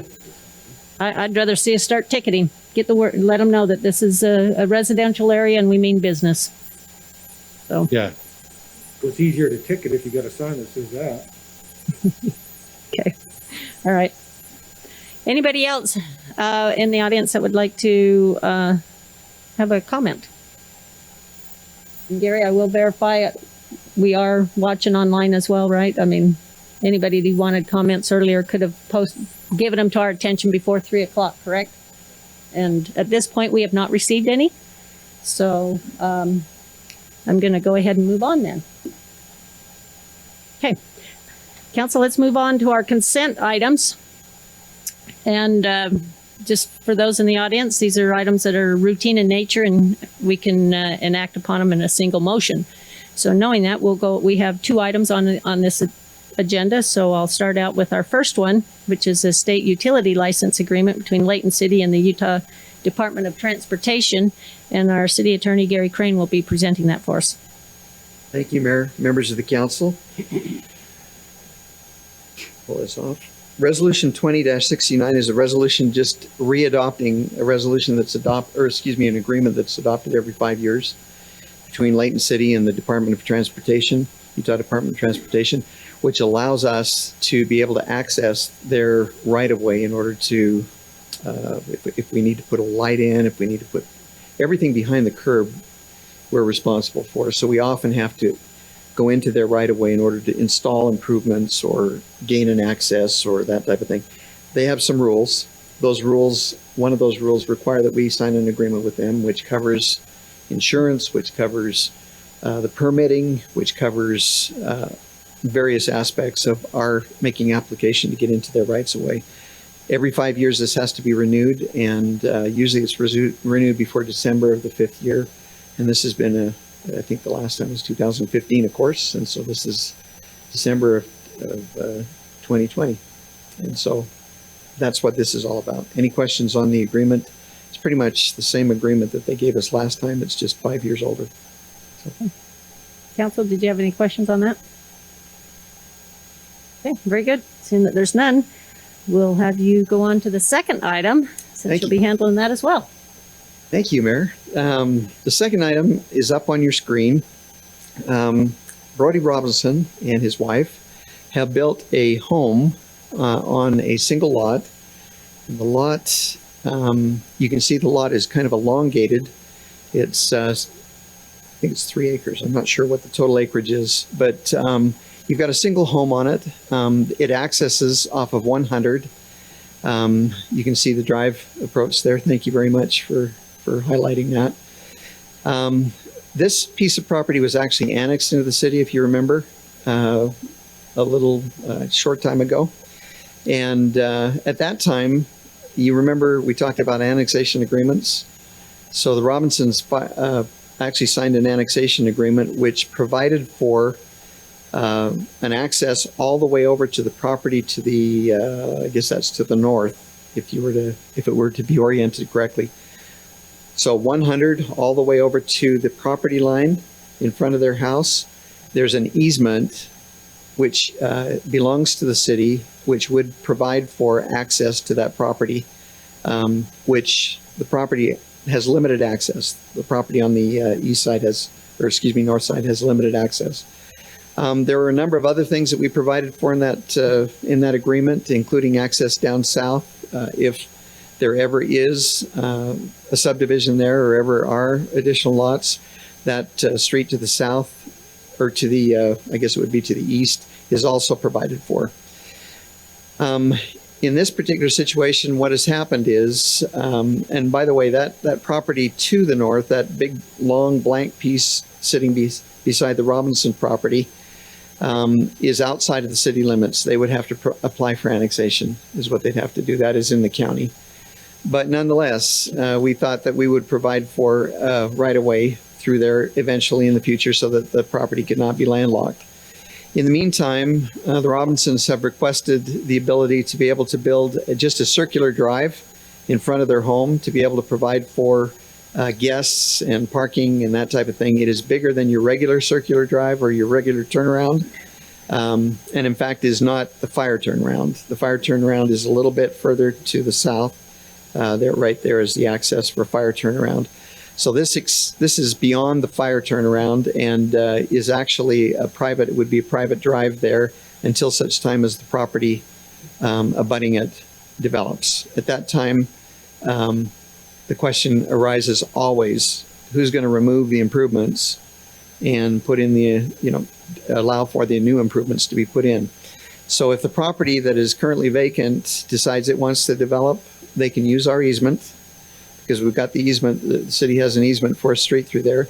They would have to pay for the improvements, but the removal of the drive approach would be up to the Robinsons. They would have to remove the drive approach to allow for that street to go through. They've agreed to do that. That's what this agreement is all about. We're coming back to you, just indicating that they will remove that drive approach once that property to the north actually ends up in developing. And so that's what, it's kind of a brief explanation of what this agreement is about. It's actually would be an amendment to the previous agreement that we had, the annexation agreement that we have. Any questions that you might have on the turnaround? I know that they want to maintain this pretty much as horse property. They're going to put a barn behind the home, and they're going to allow horses to be maintained on both the lot, just to the west of the house and also to the south. So it's really just a very, very large estate lot is what it is right now. So the question I have, Gary, is just a clarification, I guess. They would be responsible to tear it out. Now, who would have to put the main road in, them or the lot to the west? Whoever develops. If the Robinsons develop the property further, then they would have to, if they wanted to put another lot, for example, on the other side, across from their home, they would have to develop that street. And if they wanted to put further lots down to the east, I'd call it to the east towards that other small street, they would have to put in the improvements. However, if the vacant property decides they want to develop first and put a number of lots in there, they would be responsible for making that connection. The Robinsons have already provided, if you're aware, when you do a new subdivision and you're only putting a house on one side, you pretty much put 26 feet of asphalt in, curb gutter and park strip on that side of the street that you're developing on. The Robinsons have actually decided to go ahead and complete the entire width of the street all the way up to the total width of their frontage, which should be about 90 feet. So that street will be completed, everything will be completed on that street up to the 90 feet of frontage that the Robinsons needed for their home. If the vacant property decides it wants to develop, it's only fair that they pay for the improvements the rest of the way. The utilities will also come to that edge of that 90 feet edge of their lot. But whoever develops would have to, that's typical, would have to bring in improvements. Okay. That makes sense? Okay. So Gary, the home sits south of 100 South, so the lot north of that, who owns that, or has that been annexed into the county too, or it's just the property to the west that has not been annexed? Oh, okay. So the long parcel has not been annexed. Okay, so Long that's to the piece. west. So the property to the north, on the other side of that, That's his. that's well. theirs as well. That will be pasture. Okay. All right. I just had a hard time finding this because the address doesn't exist Right. yet. And it took me somewhere else. So, I think there is, you got the inlet there, but you don't yeah, have but it takes you to the other 100 South that's up Oh. closer to Gentile when you Google it. And it's like, this can't be right. So, plus Google. Okay. Thank you. Okay, seeing that there's no other questions there, council, I'll look for a motion then to, or action on our consent items, A and B. Mayor, I move that we accept the license agreement between Layton City and UDOT with the resolution 2069, as well as accept the agreement between Brody and Jessica Robinson and Layton City with resolution 20-70 for the entitled improvement. second. Okay, it's been moved and seconded. All those in favor say aye. Aye. Any opposed? Very good. Those pass unanimously. Okay, we'll move on down to our public hearing portion of our meeting, which we have 3 items here, and all 3 items will be presented by Mr. Chad Wilkinson, our development director. So Chad, go ahead and start with item number A. Thank you very much, Madam Mayor, members of the council. This first item is a request for zone change from A, which is agricultural zone, and PB, professional office, to CTH, which is our condo townhome zone. The address of the property is 682 North Fairfield. Here's an approximate location in the city there, shown by the red star on the map. About 1.2 acres is this request. This is a copy of our general plan, which identifies this property within a mixed-use corridor. So you can see the town center there at Gordon and Fairfield. Then you can see this mixed-use corridor that goes along Fairfield to the south. That property is right there where that blue star is, and within that mixed-use corridor along Fairfield. Here's a aerial photo of the property. You can see the existing zoning kind of underneath the cross-hatching there. That's the agricultural piece. There's a small piece that's also the subject of a property line adjustment right there on that corner. That little piece is zoned PB. It's part of an existing dental office property right now. They would be proposing to take that portion of the property, include it with this property through a property line adjustment that has been approved and will be recorded subject to this zone change request being approved by the council, if you choose to approve it. That's really it. The planning commission reviewed this item. It is consistent with the general plan, as you saw on that other map. It's on that mixed use corridor where CTH is one of the conforming zones within that corridor.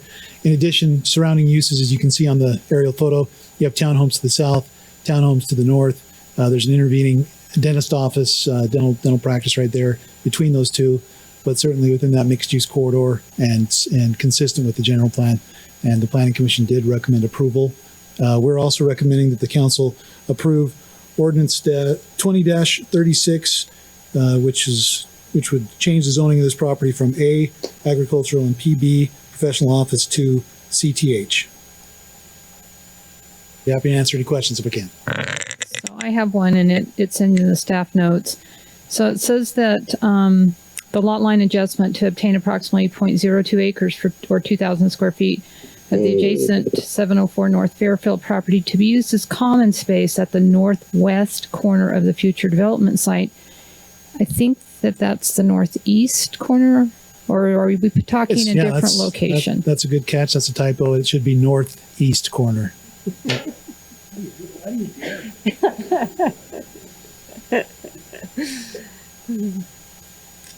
Keep showing your toes, Chad. She does. We're grateful for it. That's good. Any other questions from the council? Karen. Any discussion you have on here? Okay, go ahead and, excuse me. Chad, go ahead and present item B, which is the rezone request as well. Aren't you going to take? We'll have a Public public comment on hearing this for one? this item first. Well, okay.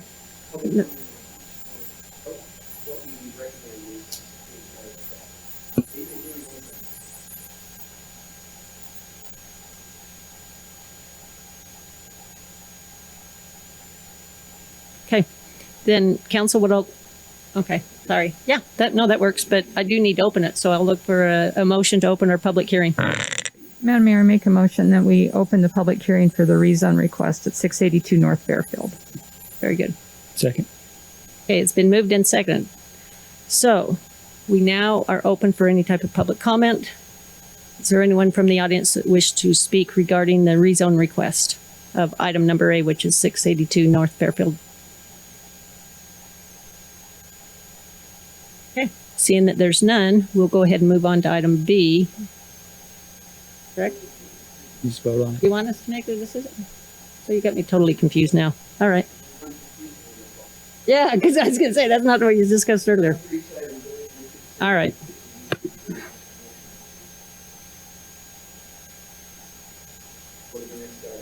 Okay, yeah. Right, okay. Okay. So, seeing that there's no further discussion on item number A, the rezone request, council will look for some action on this particular item. I need a motion. So that we can. I'll vote make on a motion, Madam Mayor. It's kind of sad because this is one of the first homes that my dad built way back when he started building homes. And when I told him it was here for a rezone, he was kind of heartbroken. But I'll make the motion that we approve the rezone as outlined. It is Ordinance 2036. I'll second that. Okay, it's been moved and seconded. Being that this is a rezone request, I'll do a roll call vote on this. So I'll start with Councilmember Thomas. Yep. That's a yes? Yes. Okay, thank you. Councilmember Morris? Aye. Councilmember Fitzpatrick? Aye. Councilmember Bloxham? Aye. Councilmember Day? Yes. Okay, thank you very much. Now we'll move on to item number B. Madam Mayor? Yes. I have, and as I mentioned in the work council meeting, I am contractually obligated to purchase a home in the development that's subject due north to the rezone request. Mm-hmm. So while I'm not required to recuse myself by law, with respect to the applicant and with hoping to not have any sort of appearance of bias, I'm going to recuse myself from the discussion, the debate, and the vote on this item and rejoin the council as we finish. Thank you there. Madam Mayor, I will as well repeat the same disclosure. I don't think there's a conflict of interest in my part on this, so I won't recuse myself, but I will disclose that I do business with the applicant in a separate business, and that's the onion packing shed up the road, but it has nothing to do with this building or this decision here. I also disclose that I have had multiple discussions with him on this application, but nothing that shouldn't be brought up here and nothing that should conflict anything, more along procedures and things like that. Okay, thank you for that disclosure. Does anybody else have any type of disclosure? Okay. I will disclose also that I rent ground from him on the farm, which also has nothing to do with this piece of property or this part of his business. Okay, thank you. Go Okay. ahead and proceed. Thanks, Madam Mayor, members of the council. This is again another rezone request. The request this time is to change the zoning from CP1, which is a planned neighborhood commercial zone, to M2, which is our heavy manufacturing zone, industrial zone in the city. The property is located at 1370 West Gentile, as shown on the map there, and with the red star above it. You can see that property. This is a closer view of the property. With the property in question outlined, there was some error in previous staff report that included this property. That's a separate property not included in this request. The requested acreage is about 1 acre. There's a 6,000 square foot or so building there located on the property. It has some parking to the east, and you can kind of see that hopefully through the aerial photo. That cross hatching is blocking that a little bit. Excuse me, but I will show some other photos where you can see that. These are some historical photos of the property. Building's been around for a long time. This shows some surrounding agricultural use of the property surrounding, slightly smaller kind of footprint of the area for the building and the surrounding use. As the years progress, that area increases a little bit. You can still see maybe a smaller parking area here on the east of the building. Increased a little bit at 2010. 2010 is a significant year related to the property because that was when the conditional use permit that currently exists on the property was approved with a number of conditions that we can talk about in just a few minutes. This is again 2014, kind of showing some of that same. You can see some additional parking on the east side. You've got some materials stored there on the north side of the building in this photo. And this is the current aerial photo. Got to clear my throat. Excuse me. So, I'm good now. Thanks, Kim. Again, this is an aerial photo without any of the zoning laid on top of it. You can see that significantly in the last couple of years, we've had the development of Mary's Meadows subdivision that surrounds now on the north and east sides of the building. Residential lots being constructed on the east side of this road and on the north side of the road, directly adjacent to the parcel across the street.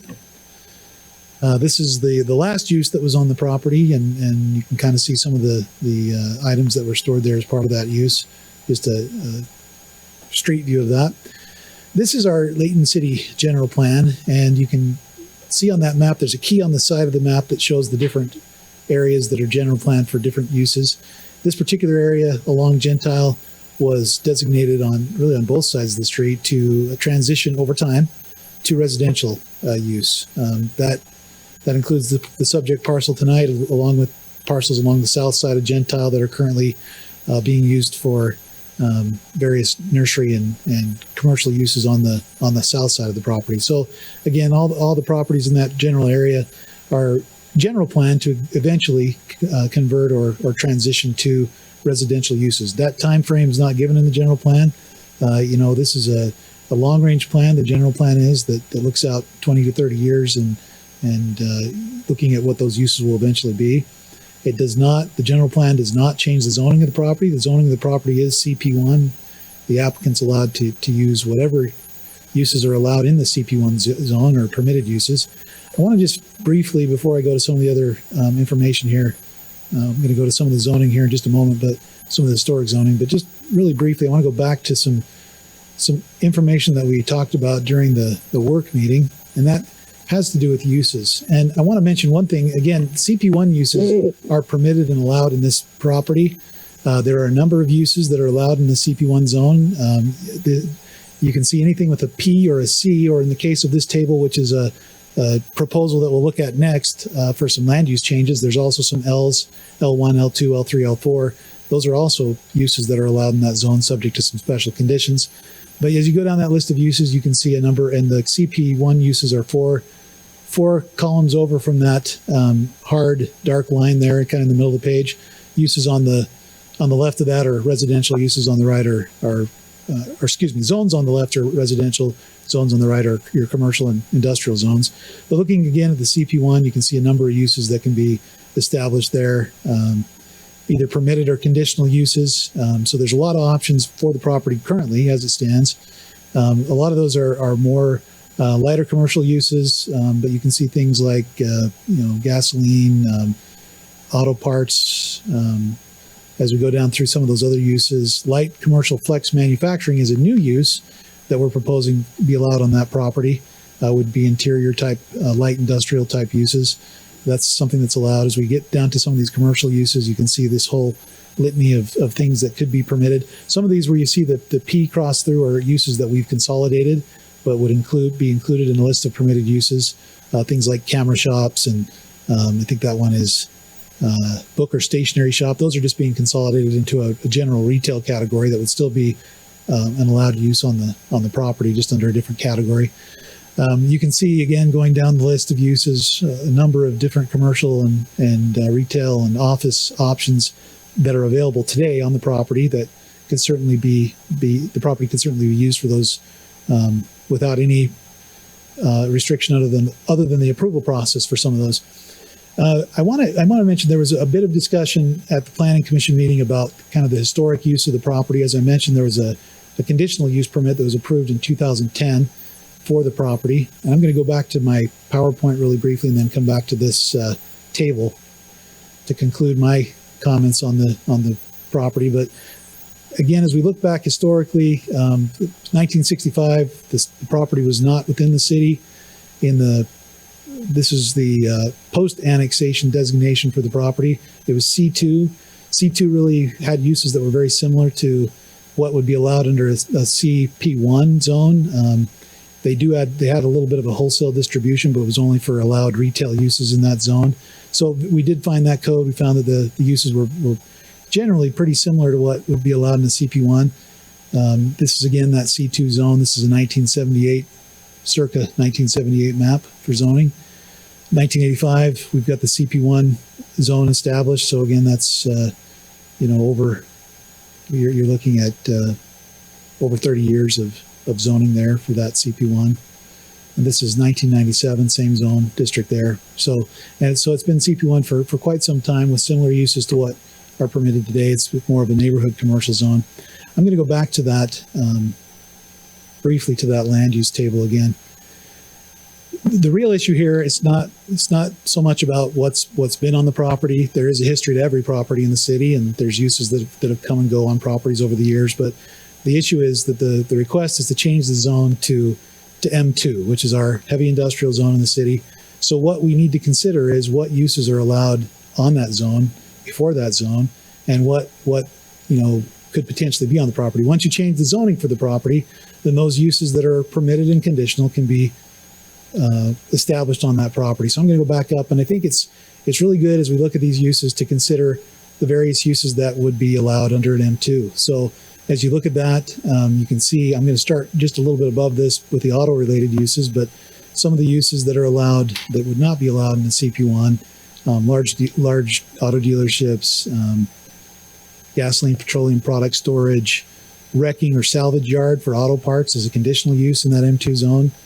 Animal fowl slaughter, that's a permitted use in the M2 zone. Chemical and plastic manufacturing, permitted use. Contractor storage yard, permitted use.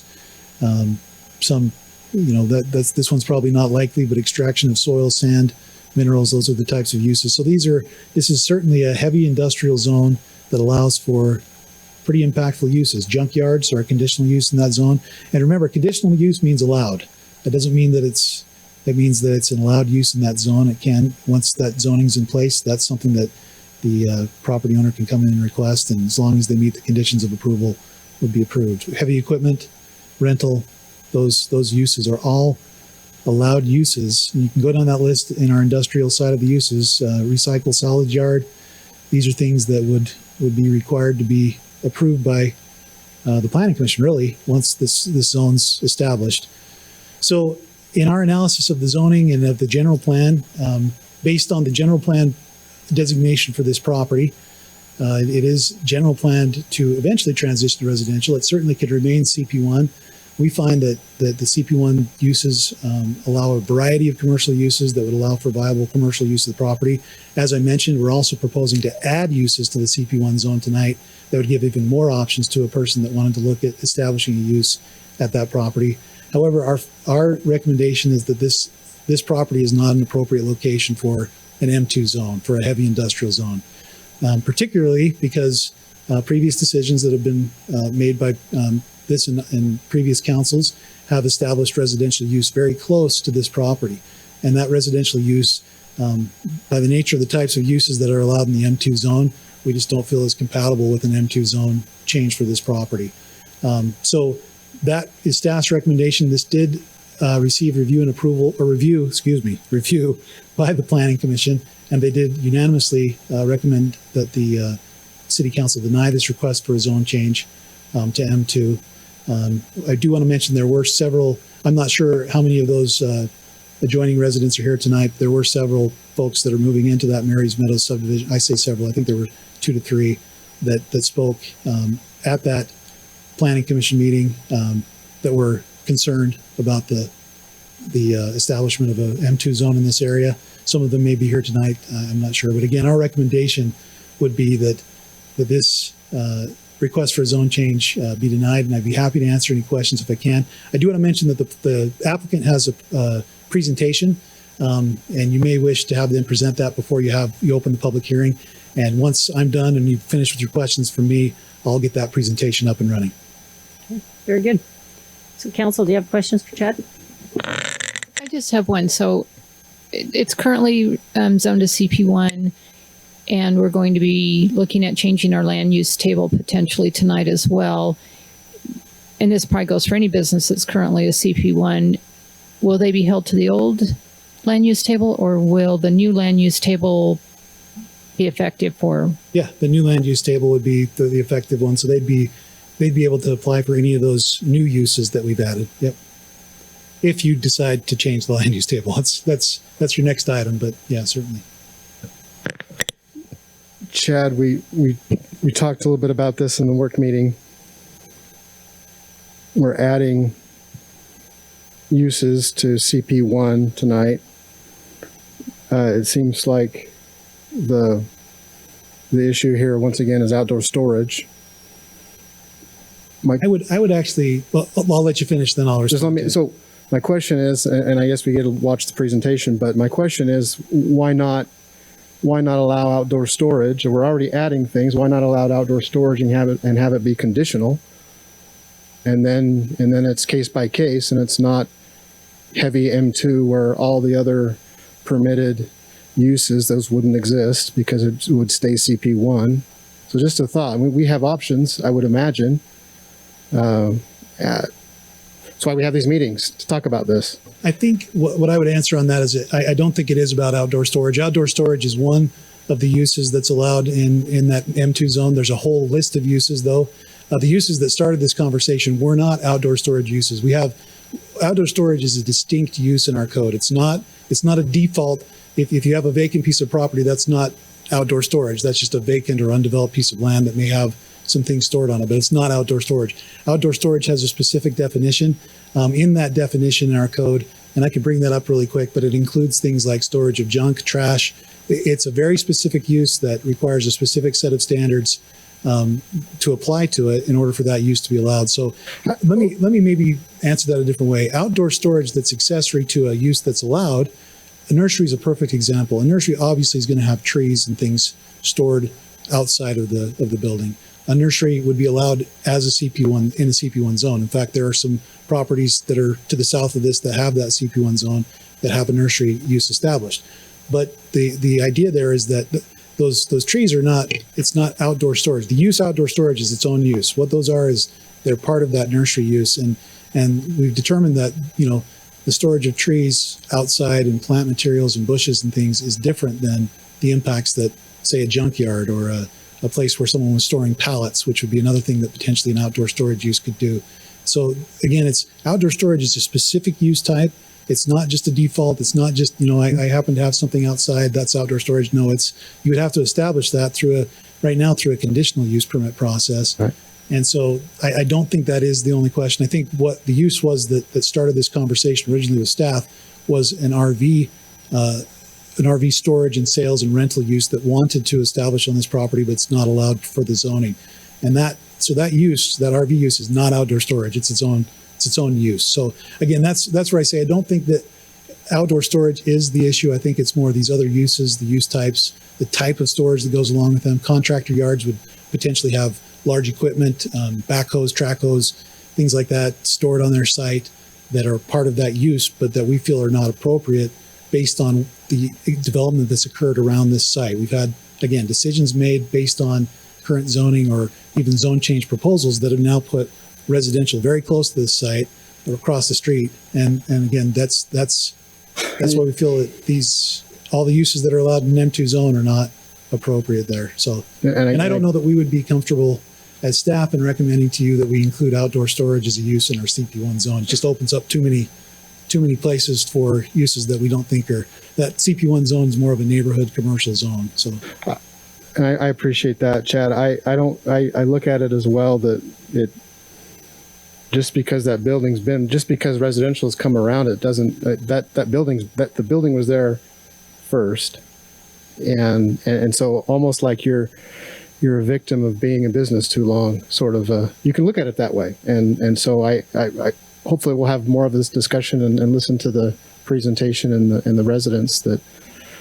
Yeah, and I guess my response would be that they've had their CP1 zoning for a long time on that property. There's a whole variety of commercial uses. So there's a lot of things that can be done with that property that are allowed, permitted, conditional uses that are commercially viable, that can be commercially viable. We're adding a few more tonight that would give even additional commercial viability for the property.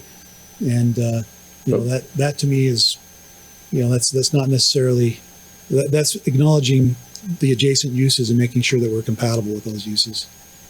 All right, well, I guess we wouldn't be having this meeting if they wanted to do something that was already permitted. So that's why we're here. So thank you, Chad. Like I said earlier, I've had a few discussions with Alex, the applicant, and the outdoor storage part of it has been an integral part of his reasoning to go to the M2 in the discussions I've had with him, because the M2 is the only thing that allows that outdoor storage. Now, your definition of outdoor storage here helps a little bit, but I still think I agree with Clint. I mean, you've got an existing building, and just to say that you can't use that back for storage of anything seems unreasonable to me, and there's got to be some kind of middle ground. Were there any other options that you discussed with the applicant? And Tim was mostly involved in those discussions, so I'm not sure exactly. I know that there was some discussion about, some of those CP1 type uses. Again, a nursery use is something that's allowed, that would have some accessory outdoor storage that we would anticipate with that type of a use. So I would say some of the uses, I haven't gone through that entire list, but I would say some of those uses probably would have that component as part of just the use of that building. I think when we talk about outdoor storage, again, you have different types of outdoor storage depending on the use, and outdoor storage as a use is different than the types of uses that would be allowed under M2. So let's say, as a hypothetical situation that you said we want to allow outdoor storage as CP1. Well, that doesn't include all those other things like contractor yards and junk, those kind of things. So if someone came in for an RV sales and storage use, for example, that still wouldn't be allowed. It's that list of uses that outdoor storage, again, is its own use. It's not a default for things that are outside of the building. It's, if you say outdoor storage, that's its own use. That's that we'd be very uncomfortable with that particular use in that area because it allows so much different types of storage outside. So, Chad, can you speak to the point that this particular property has a privacy fence around it? I mean, wasn't that the purpose of perhaps some of that storage, the fact that you put up a privacy so that it did not show as a nuisance? I know there was a screening fence installed at some point on the property. I think there's some slats and things there. I think the idea of appropriateness of outdoor storage there was addressed in that 2010 conditional use permit when they said that outdoor storage was not appropriate on the property. They had some provision for temporary storage of vehicles that were being repaired, and they had actually a cap on the number of those that could be there at any given time. But I think that was when the city made their determination about outdoor storage, even accessory outdoor storage not being appropriate on the property. And that was with that screen fence. So I think that was already kind of looked at and addressed. There's a vinyl fence now as well. So there's two. There's a chain link with slats and a vinyl fence as well. Plus the other thing is that the homes have come in, but in essence, it's buffered on three sides by that road. I mean, a lot of the uses we always talk about in here, we talk about buffering. In essence, there's a road all the way around except for the west. I got a question for Gary. At the Planning Commission, we talked to Mason just a minute or two, and he mentioned the possibility of variances or non-conforming use applications. Is that a possibility on something like this, or I don't really understand them that well? Hey, so variances and non-conforming use, is that what you're talking about? Yeah, in order to be able to utilize that back storage area. Okay, so in the state of Utah, use variances are prohibited. So in other words, you can't do that. Okay. Because essentially that's changing the zoning without going through this process is what use variance would be. Non-conforming uses, yes, non-conforming uses are essentially a use that was legal at one time and was made illegal by a subsequent requirement. So what the applicant would have to do is they would have to show what the extent of the use, because a non-conforming use is not allowed to grow bigger than what it has been in the past. It cannot grow bigger. And so he'd have to show that this use has, a good example was the beehives. Before you actually regulated beehives, there were, I think you were allowed to have beehives and nobody ever thought of limiting them. The date that you limited them is like a snapshot in time, and whatever the person had prior to the date of the zoning ordinance came in being that prohibited it is what they're allowed to continue to have. And so a non-conforming use is an option, but just looking at the photographs of what this property has had on it in the past, I don't think a non-conforming use is really going to do anything for, you know, for the uses that are desired. in this You'd only particular be allowed to have what you had there in That's the it. past. Just the personal, looks like a lot of personal items were stored there, and maybe one or two vehicles. But if you were to establish that as the non-conforming use, essentially what you couldn't ever have anything more than that. And that's not going to accomplish what he wants to have accomplished. I'll let Gary chime in here too, but if I could just add to that, the issue, so non-conforming use determinations are something that go through the director for review and approval. And the issue in this case is that there was an approval in 2010 that established a use. That was established for the last 10 years. It's a conditional use permit. So that's where we start from, what was permitted on the property. It's not a matter of, you know, that had specific conditions. If someone was non-compliant with those conditions, that's not non-conforming, that's non-compliant. It has to have been legally allowed previously and then changed by some subsequent zoning change. So in this case, you have an approval for the property that prohibited outdoor storage expressly. And so that's the standard we'd be looking at is do they have some type of use that, you know, historically that was allowed at one time. In this case, it was prohibited. So that's where the non-conforming determination, it would be impossible for us to make a determination that outdoor storage was an allowed use when it was expressly prohibited by a conditional approval. So this is a good teaching opportunity, because what Chad is saying is exactly right. And that is, if you have a non-conforming use, you have it as long as you continually maintain it. Then at some point in time, if you come in for a new application for a permitted use or a conditional use, you lose your non-conforming status. So what Chad is saying is that 10 years ago, somebody came in for a conditional use on this property, and that conditional use ended any right to a non-conforming status for anything that they had prior to that, and then the conditional use actually takes over. So the conditions of that conditional use would still be in place today, unless it was revoked or unless it disappeared. It may not be conforming to those conditions, but it's a new status, a new zoning status, and it would be in place today. That's what he'd have to look at. And that conditional use stays with the property, not the business, right? It does, yes. Okay. That's correct. So I didn't understand those. That's why I asked you. Yeah, that's great. Those are great questions. Good questions. So we all got a letter from Mr. Hines.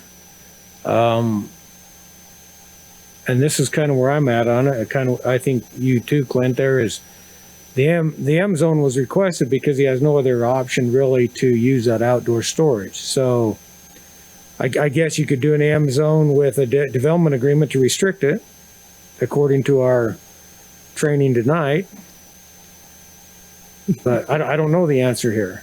I mean, I know he's got a piece of property that I hate to see him not be able to use as it's been traditionally used, and I understand that it's been non-compliant in some ways, but he's trying to become compliant. So his only other option to use that outdoor storage is I understand from him, he's been told is the M zones. So that's kind of the difficulty is in an M zone, there are no conditions on outdoor storage. In other words, it's a permitted use in an M zone, so an intense outdoor storage use would probably not be appropriate for that particular area. But And what I think Chad is saying is outdoor storage in and of itself. In other words, if that lot were just to be an outdoor storage lot, that probably would not be appropriate for this because No, you and just I wouldn't stuff want stuff. want it to be. But storage related to one of these uses, such as the nursery or, some of the other uses that are listed up there, that would be appropriate. You could actually put things,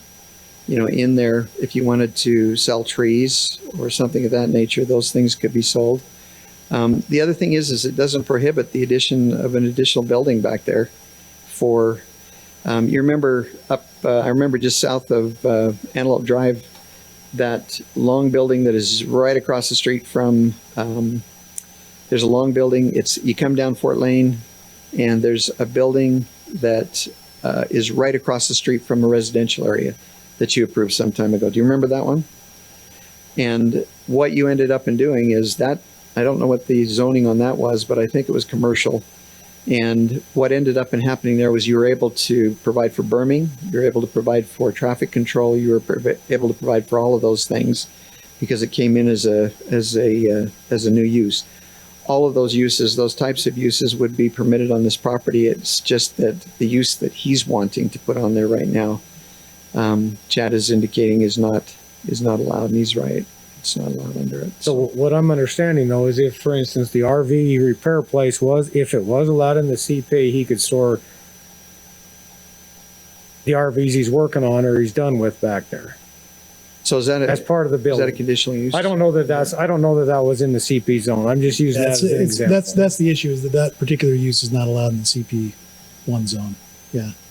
And But if you it make was, you're because Yeah. he's got the conditional use that allowed for auto repair, minor auto repair, with the storage of, I believe, 10 vehicles out there. I think that was the right, I could pull up those conditions. I believe that's right. Yeah.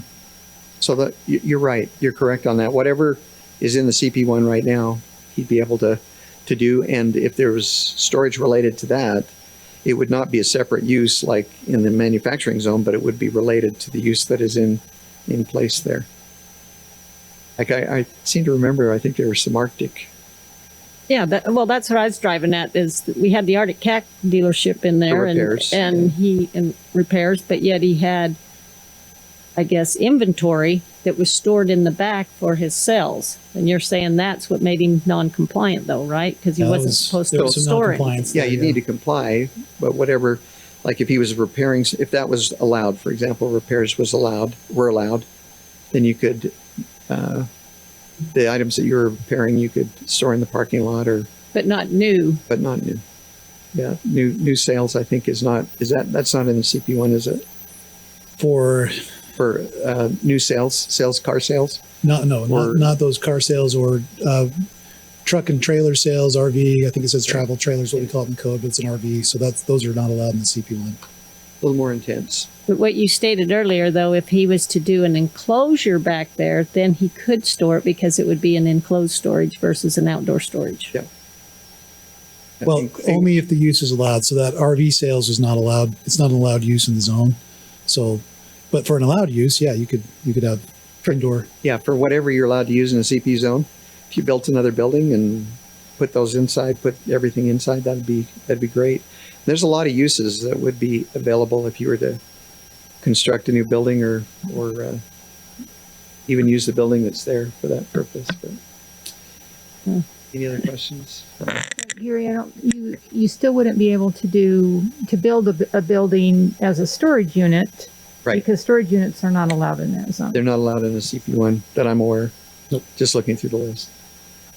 Yeah, storage indoor or outdoor is not allowed in the CP1, but inventory for certain commercial For uses commercial. or for even the types of uses that Chad was talking about tonight that they've added, where you add, something where you're making things. I don't even know what the There's light manufacturing. uses type that we, uses. potentially added if you choose to tonight, but and So you- other type of fulfillment type uses. Those are anticipated to be indoor, but certainly you could build a new structure back there and have, light manufacturing or retail fulfillment, e-commerce. I just again back to we're adding things to the zones to this evening as part of this land use table, and because people want to do business. And they've come to us and say, hey, we want this light manufacturing, the salad dressing people, and we're accommodating them by adding things. And here we have someone who's been here for a very, very long time. And it seems like we're not accommodating them in a similar way. That's one of the concerns that I have, is that we can change that. We can give options. We should be able to have that discussion and have an option for them. I think that's appropriate. And while it's appropriate, you got to remember that I just caution you this way, and that is that what you do for one, you must do for all. So if you were to make an exception for this business and put it into your code, that means that anybody who has this type of situation, who is abutting a commercial or a residential area, you'd have to consider and just make sure that that's what you want in those areas of the city where, and we do have quite a few, where residential is starting to encroach into commercial. And that one I was talking about on Fort Lane is one of them. It was one of them where they encroached. So, And just to that point, CP1 zoning where it exists, other places in the city is predominantly close to residential. It's a neighborhood commercial zone. So you'd have, if you change it for this property, it'd be changed for all those properties in any of those situations, and they could have the same types of uses. So, And we talked this evening about the development agreements. Could that be a condition of this, that it's just for this one? so development agreement, you could not, you remember at the beginning we talked about, you'd have to change the zone Right. and restrict it like Tom just talked about doing. you'd have to put a significant restriction on it. Yeah, so for instance, you could, I'm not saying we have to or should, but you could do an M zone and then restrict it down to a certain amount of, eliminate a lot of the uses and just say you can use it for an RV repair, or limit the noise, the dust, anything that may be detrimental as a possibility or not. That's a possibility. Or could it be a conditional use in CP1, and then it would come to the planning commission to each individual instance? It would be a conditional use that would exceed what you allow now as a conditional use in the CP1 zone. So you'd either have to find a new zone or put that new use in the CP1 zone. Yeah, that's like what we're doing tonight with as what we're outside talking about storage. doing tonight. Or RV repair. For RV repair and storage, you'd have to put in a CP1 zone. It's just, And you can't turn down a conditional use. So you got to remember that. So you got to understand, even though you may think it's appropriate here because of the history of this, Mhm. you may feel that. There's another area of the city where you got a commercial CP1 use where somebody would love to store RVs, where it may not fit because surrounded by residential, those two things don't usually get along. So maybe in this one case, because of the history, you're saying, let's make an exception, but you really can't look at it that way. You've either got to change the zoning and reduce the intensity of it or these lists are very long of these uses. And they're confusing. They're on there because there was an issue. And so, okay, that's why they're long. I don't think someone just sat down and said, okay, let's see, what should we permit? What should we not? It was because we've been in business for a very long time, we've been in a city for 100 years, and it just keeps growing. And here's another, I would think, something for us to, once again, the list's long. Is this something that should be considered to accommodate and figure it out? Because it's easy to say, doesn't fit, wrong zone, against the general plan, residential all around it. And that's, yet we have someone who has a piece of property that's been doing business and wants to do this and is going through the proper channels, and here we are talking about it. So step back, eliminate the applicant, and make a decision based for the city. That's what you got to do. Because if you make it on behalf of one applicant over another, I understand what you're saying, and you want to, but you got to step back and you got to make it on behalf of the entire city. I guess I would be, if we step back from the applicant, I'm thinking about our business community. I mean, they're residents too. And that's the right perspective, is to look at the residents and the businesses and say, does this fit? You're exactly right, Clint. So Chad, here on the proposed amendments, it says, retail sales and commercial services will now become a permitted use. Are they specifically defined? Retail sales and commercial uses. Yeah, it's those uses that we're consolidating. It's things that are, typical retail sales. You'd have clothing sales. You'd have anything that would be allowed as a retail sales item. It doesn't include those items that are specifically, it's not a catch-all for any sales on the property. So things like truck and trailer sales, those kind of things are still specifically called out in a different section of code. But Commercial services as well. what's that? Commercial services, it says. Yeah, you've got things like commercial services include office uses, include those various like neighborhood type service uses, things like hairdressers, those types of specific uses where you're providing a service. So at one point in time, there was a grocery store, I believe, on this site. Are you saying that's, I think groceries allowed in the CP1. I'd have to pull that table up, and I'm It pretty sure was. that, Yeah. It's there. permitted. Yep. There's a Gas number of station. uses that are allowed Yeah. there, and the idea is that this is a neighborhood serving commercial zone, and I think, we definitely want to support business, but we also have to take that broader view of what are the impacts to surrounding properties. Is this the place for that type of use, or are there other places in the city where you could establish that use? And I know we definitely have lots of property in the city where that RV storage, RV sales would be allowed. So just the question is it right for this one?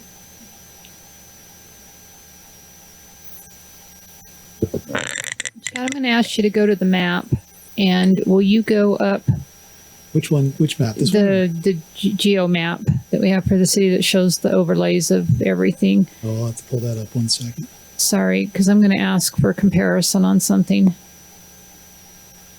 It's up on Fairfield Drive before you get to Highway 193 on the west side of the street. And it is the only current RV sales I can think of and repair in the city. oh, yeah. And I'm curious, Tips RV. So I'm curious Yeah. what the zoning is on that. Just one moment. And I think the RV is just one possibility that he had. I don't think that's what he's set in stone on. It's just one of the people who've looked at it. Well, it goes back to like Gary was saying, whatever the zoning is what the future possibility is. So that's the thing we need to kind of Unless you go with a development agreement to restrict that down. correct.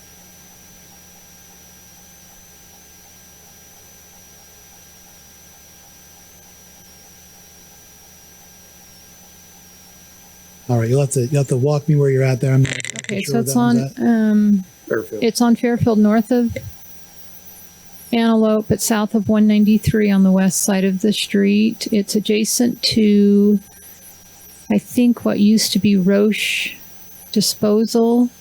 So you got Fairfield, no, hold on. We got Antelope there. There's your Keep going Fairfield. north. So go north a little bit. I'm going to turn on the aerial photo. That'll probably help me find it.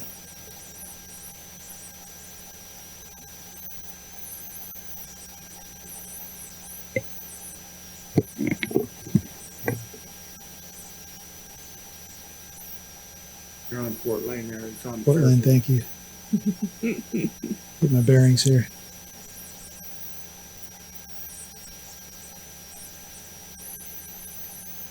There you go. This one, or I'm not. Yeah, that's what it looks like.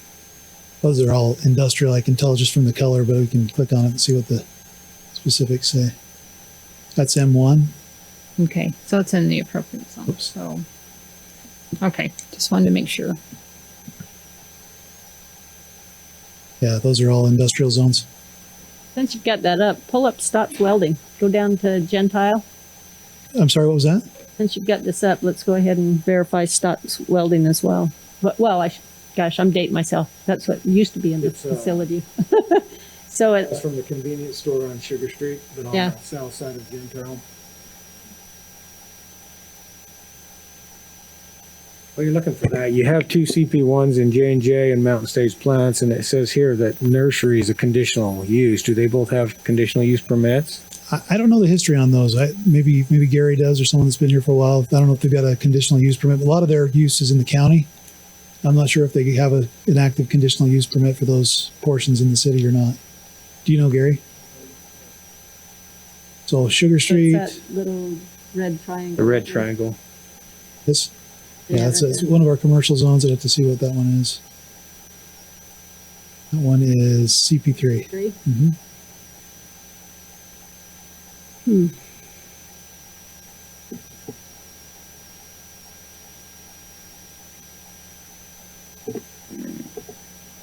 Might be appropriate to have the applicant give their presentation and have the public comment Good idea. before we have more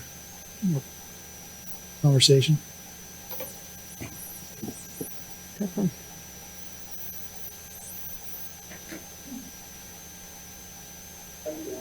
Good.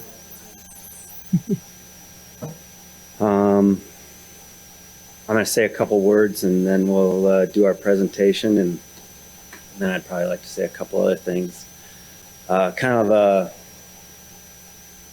Lots been said tonight. It's kind of a lot to unpack.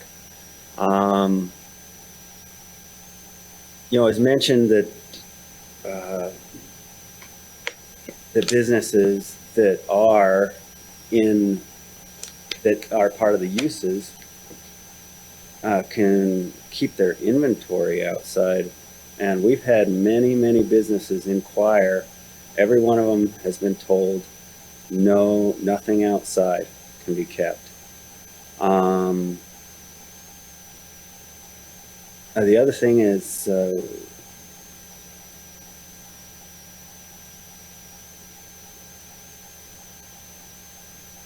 it is about outdoor storage. We've had all these businesses inquire, but there's like a metal siding business. They want to keep their inventory out there. We had a developer. He wanted to be able to park equipment out there. We had the RV business. And they were told, they can't keep anything out there.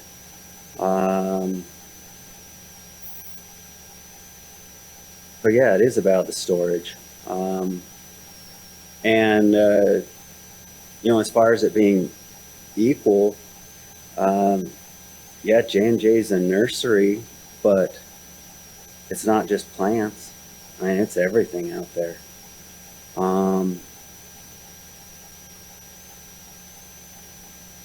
That's it for the moment. Maybe we ought to do our presentation. And then I have a couple other things to add.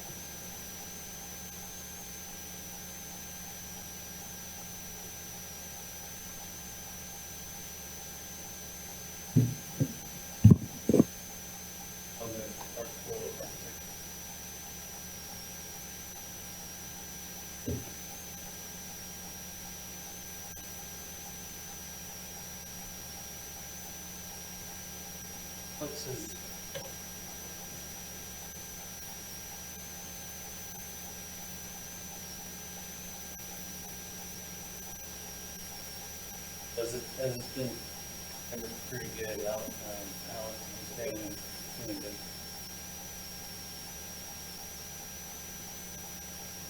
Some of the interesting things that I talked about the development of properties and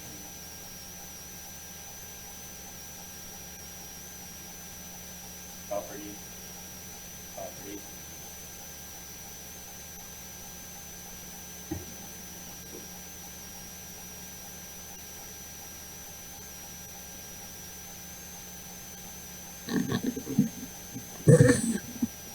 Yeah, you need to be right on that mic. Like this? Yeah, I know. Okay. Do you want me to start over? Probably, yeah. So, with that being said, we can see the CP1 zones are on the Heinz property, as well as Mountain States and J&J Nursery down the road. And it's important to see how much residential is kind of coming around and the change in time, and that's what's been developed through here. That used to be agricultural, it used to be other uses going on as the Hines family has stayed busy working and trying to make a living. But another thing that's interesting about the precedence that's been set is that the big concern about M2 zoning next to residential is the big discussion and argument about what could possibly go on with this property with Hines. But what we have is a precedence of quite a significant amount of residential directly abutted to M2 zoning in Layton City. We've measured over 6,800 linear feet of residential directly abutted. However, when we look at the planning that's gone on around the Hines property here, none of the residential is directly abutted to this property. It is buffered by over 50 feet of road. So the residential really is not abutting any of this property. So whatever zone it is, it's not an abutted property. It's actually a buffered property and a buffered zone provided by that road.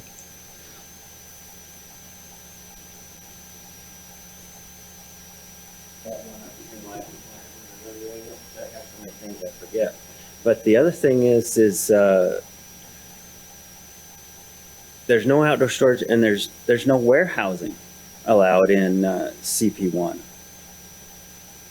You know, so I'm really painted into a corner here.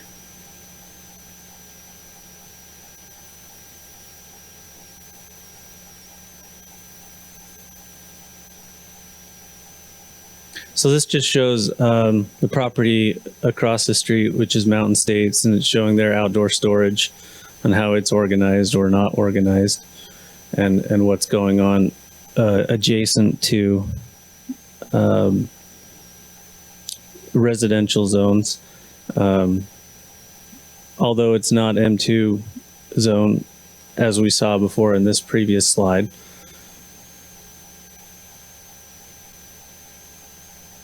Right here, they're actually carrying out the same outdoor storage uses that are going on in the M2 zone.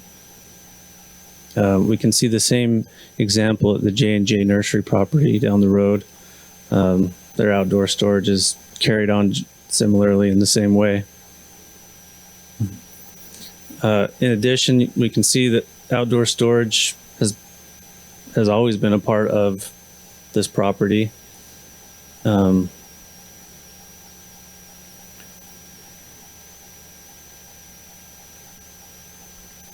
One of the topics that's been brought up is that a private fence was required of Mr. Hines to enclose the outdoor storage at some point as at a request by Layton City.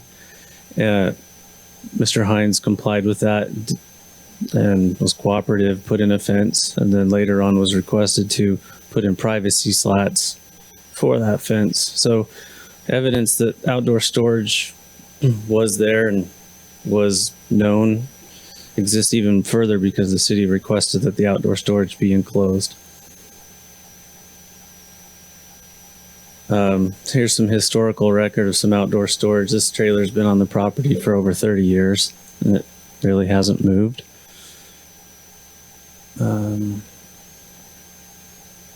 As we can see, their business license provides for warehousing and storage. And that's kind of where we're getting to, is that the M2 zone is the only zone that really has anything listed in it for the outdoor storage and the warehousing that is their business and has been their business. You might scroll back one more time and show that license again. One more. Farm product, warehouse and storage. Okay.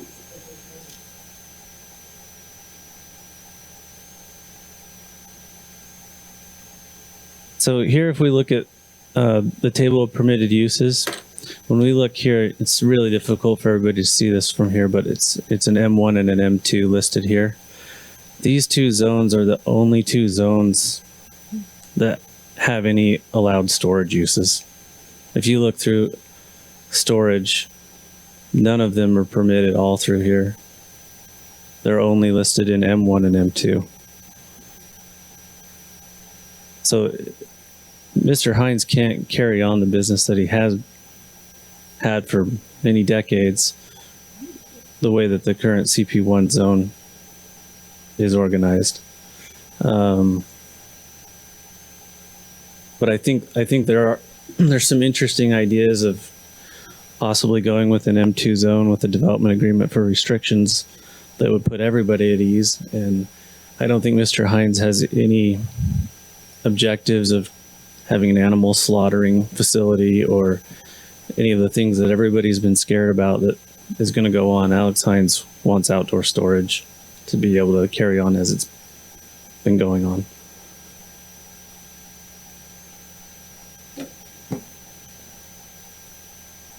I think that's all I have. Okay, very good. Okay, council, do you have, oh, excuse me, you wanted to make one more statement, right? And then as part of your presentation?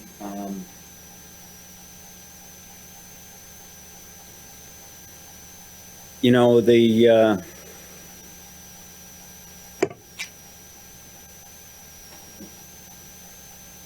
one of the, this big problem is no outdoor storage. You know, and I know the concern is the residential around there. And you know, when I was a young kid, that building was the middle of nowhere. You know, I'd go to work there and there was just nothing around. I mean, there's the candy store next door.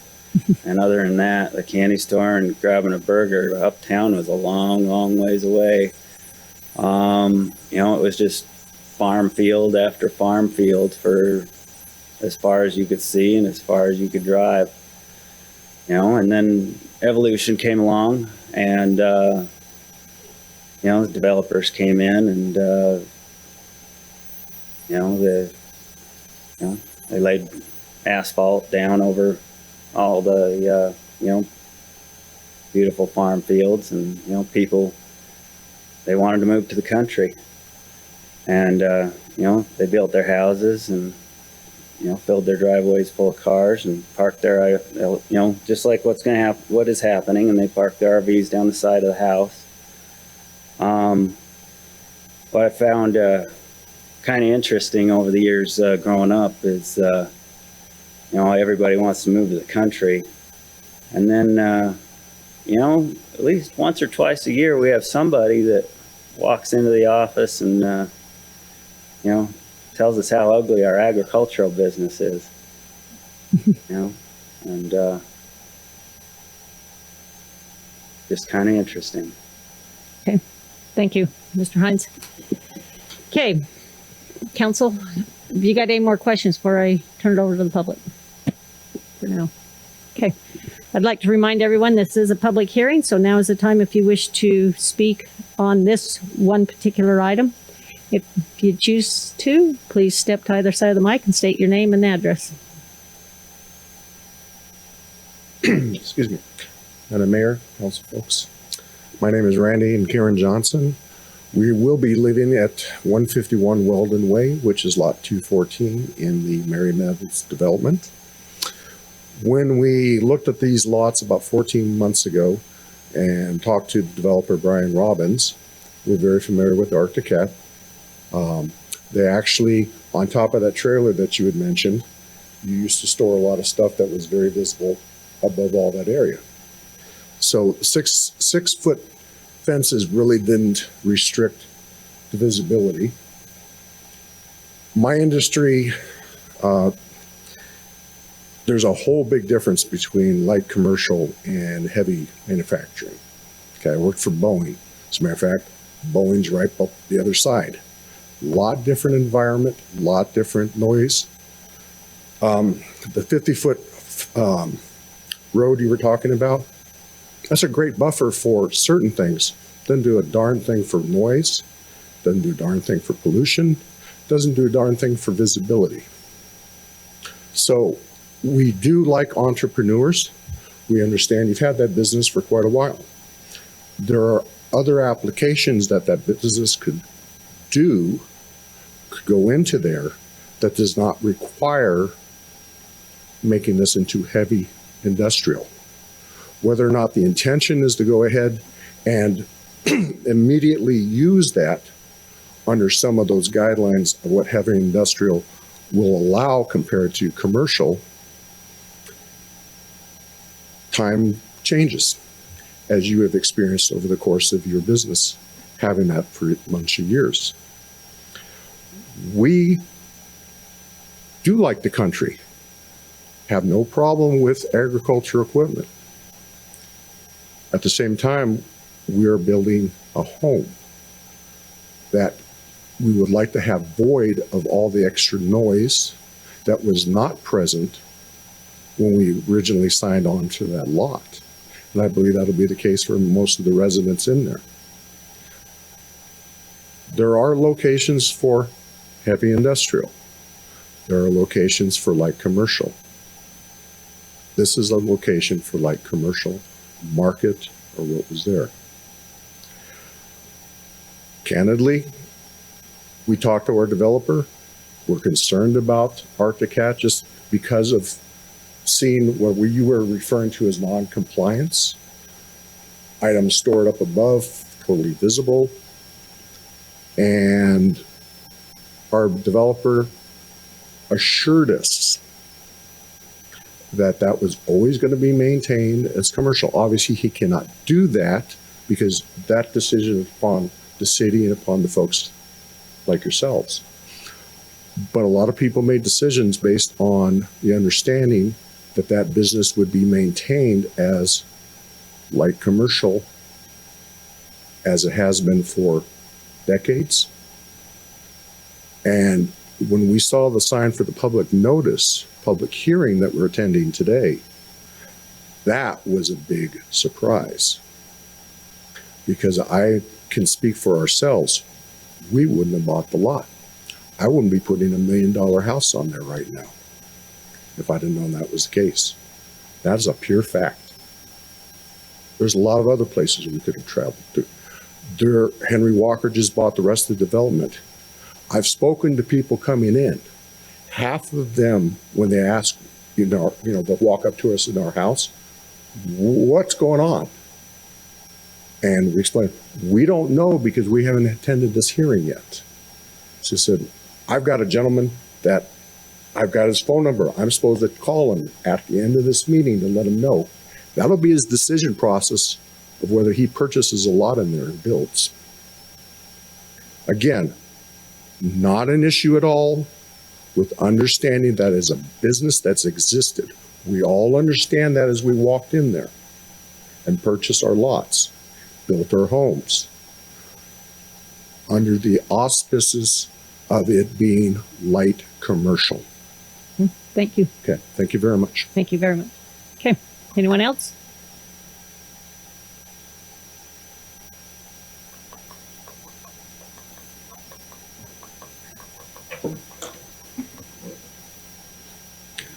Madam Mayor and members of the Town Council, thank you for the opportunity to speak this evening. My name is Doug Kosai. My wife Lorna is here with me. We will soon be neighbors of Mr. and Mrs. Johnson in the Mary Meadows development. We currently live in North Salt Lake. We've been residents of Davis County for the better part of 25 years. I have been. And with all due respect to Mr. Hines, and I sincerely appreciate his desire to stay in business. He's been here a lot longer than I have. Recognize that. Like Mr. Johnson and Mrs. Johnson, we bought and are buying the home that we'll be residing in based on the fact that that area was going to be residential and that that particular property would have little or no noise factor. I will admit that we were very uneducated about that particular property before we signed a contract to purchase that. So thank you for bringing this to our attention by putting those signs up in the neighborhood that there was a change being considered. It appears to me that if the real issue here is allowing outdoor storage on that particular piece of property, and that if we are currently zoning that property as light commercial CP1, and the only alternative under existing codes is for him to seek, for Mr. Hines to seek a change to M2, that's forcing him and all of you into sort of adopting a nuclear option on this piece of property, where a more surgical type of solution might be more appropriate. The concern I have, and I hope my wife shares me, we haven't had really time to discuss this amongst ourselves right here without interfering with the proceedings. But the concern I have is that by approving this request to change the zoning to M2, you're not opening it up to just allowing a little more outdoor storage on this property, but anything else that might come along in the future with regard to M2 allowances. Who's to say that with all the intent that Mr. Hines has right now of just, putting a few things outside and hiding them behind a fence and so forth, that some other kind of business might not come along and offer him an outrageous amount of money to purchase this property from him, an offer he couldn't possibly refuse, so that they could put in one of these slaughterhouses or whatever else nobody would possibly want to have in that location. And if it was zoned M2, they'd have no choice but to allow it. I don't think we want that to happen. So my recommendation would be to not approve this particular request, the nuclear option, but to have him come back and work with you all, the planning commission and so forth. And I'm a little ignorant on how these things work. I don't know the details of how you go about that, but come up with a more surgical approach that might serve everyone's needs and protect the interests of all of the future residents, myself and my wife included, and the Johnsons and any others who may be here, and all the others that are going to be moving in, so that as this area becomes more residential, that everyone will be happy with it. Thank you. Thank you very much.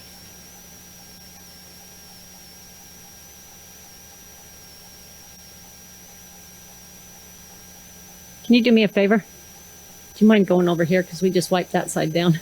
Thanks.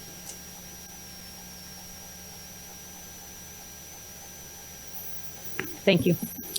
Yeah, my name is Jaron Durham, and just like the previous two comments, I purchased a lot in the Mary's Meadow development probably in the early part of August. I did call Layton City because, of course, that development is fairly close to M2 stuff, just east, where Mr. Hines has some M2 property where he carries on a business there. And the person I spoke with, I don't remember the name, but they took me to the Layton future master plan where it talks about master communities and things like that. And rezoning this flies directly in the face of what that whole website, the intent of that whole website is. I understand Mr. Hines' issue, and if I own that property, I'd want to, get a return on my investment, and I believe he can. The issue here, he hasn't used that property as part of his M2 for at least 10 years.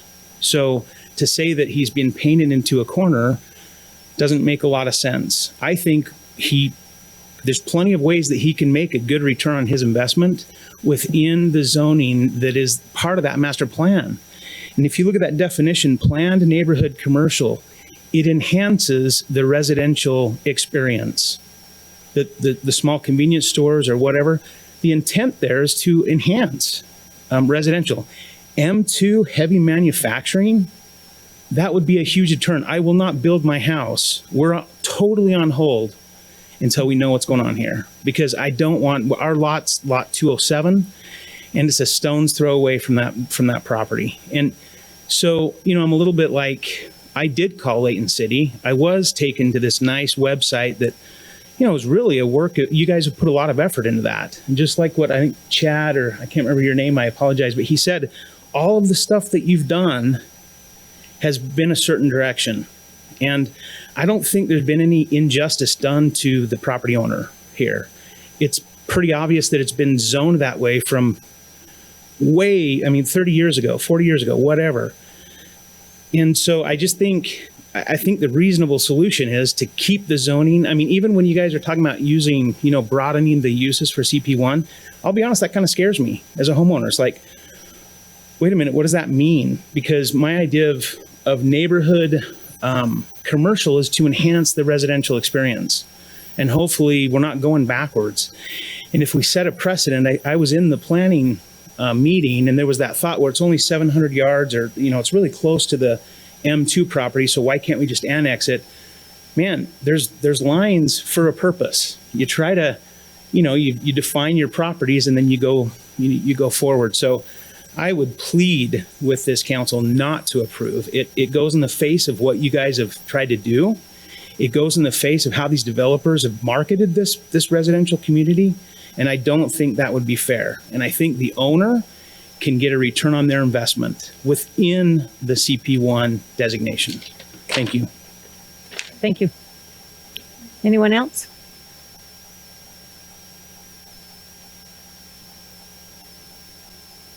Good evening. My name is David Isaacson. I'm at 306 East, 1500 North in Layton.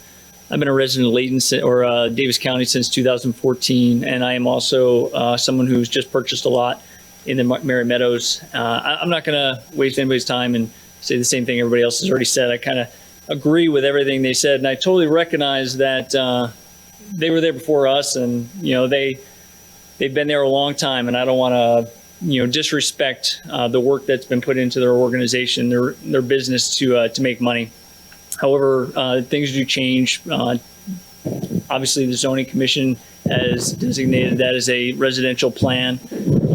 I fully support that plan. I fully support keeping it in a CP1. However, I'd like to see what the expectation is for increasing the requirement or increasing the capabilities of a CP1.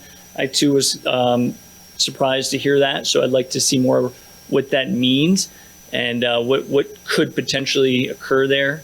And I say, I'm with everybody else, let's look at the long term in 10, 20, 30 years. I still plan on living there, and I don't want to look at something that's going to be producing noxious fumes or just loud, noise pollution or any other kind of pollution, because we just don't know what it's going to look like in 10 or 20 years if that golden opportunity that comes up for them to sell that property to another organization that can do something much different within the entire realm of CP2 or even just any kind of M status. Thank you. Okay, thank you very much. Does anyone else wish to speak on the topic? No, but I got a question for the applicant, Alex Hines. Sure.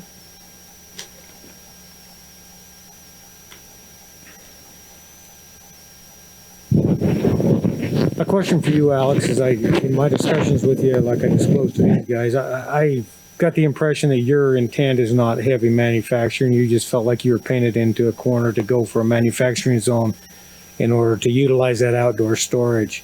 It's the only one that allows outdoor storage. Yeah, it's all about outdoor storage. I'd have no problem with a M2 zone that restricts, smells and noises and garbage and cattle or slaughterhouse and a bunch of it. So my question is, what other alternatives were presented to you by the staff as you went through this whole process? Yeah, they just said if I didn't like the uses on the table, just to sell it into houses. And that's part of the thing is that they say, oh, well, it's, everybody, all the businesses that have come in and acquired, they say, yeah, the city's telling us that is future residential. And I mean, that's a 6,000 square foot building. And I don't know, it's like 30-foot tall ceilings. There's probably another 6,000 square feet of cement out there. I mean, you gotta be crazy to tear that building down. You know, so yeah, you know, I mean, what I picture is basically the same thing that's allowed at J&J, that's allowed at Mountain States across the street. You know, I mean, you look at those places, they're storing their inventory. That's just their inventory. I mean, that's what every business wants. They want to have some warehouse, and they want to have a place to store inventory. You know, and that's what we've always used it for. I mean, yeah, you know, it's what it is. That's the existing building, existing business. Thank you. Any other Okay, questions? thank you, Alex. Okay, council, do you have any other questions? I have a comment. Go ahead, Clint. If you My comment tonight, so I thank everybody for coming and for lending your voice to this tonight. Where I am now, the issue I have is there isn't an option, there isn't something on the table to say, okay, here's the offer that I have and here's what I can do with that property. He's had multiple people come and talk and chat with him and offer things, but there's nothing concrete to make a decision on. To be able to say, well, okay, this is the business and what can you do? Well, we don't have that. We don't have that tonight. It's just zone change.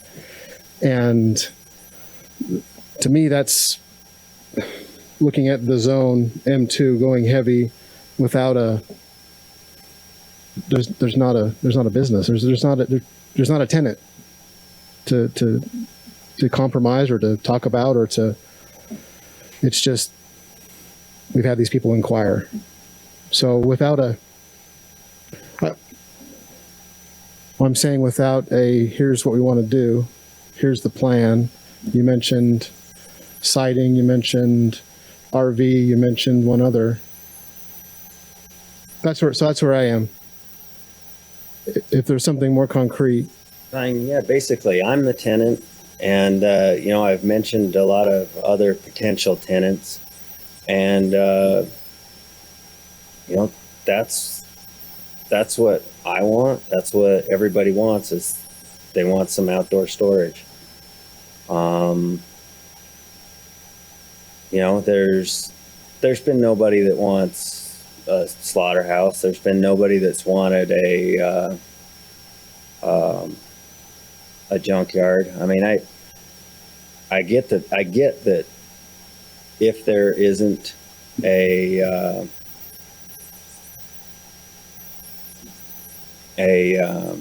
restriction with the M2, that, you know, that could be done. But the problem is every business, I mean, that, you know, they don't have the time and the money to come and fight and spend month after month after month and spend time on doing this. You know, I just really need a set zone, a set group of uses that work for the existing building, that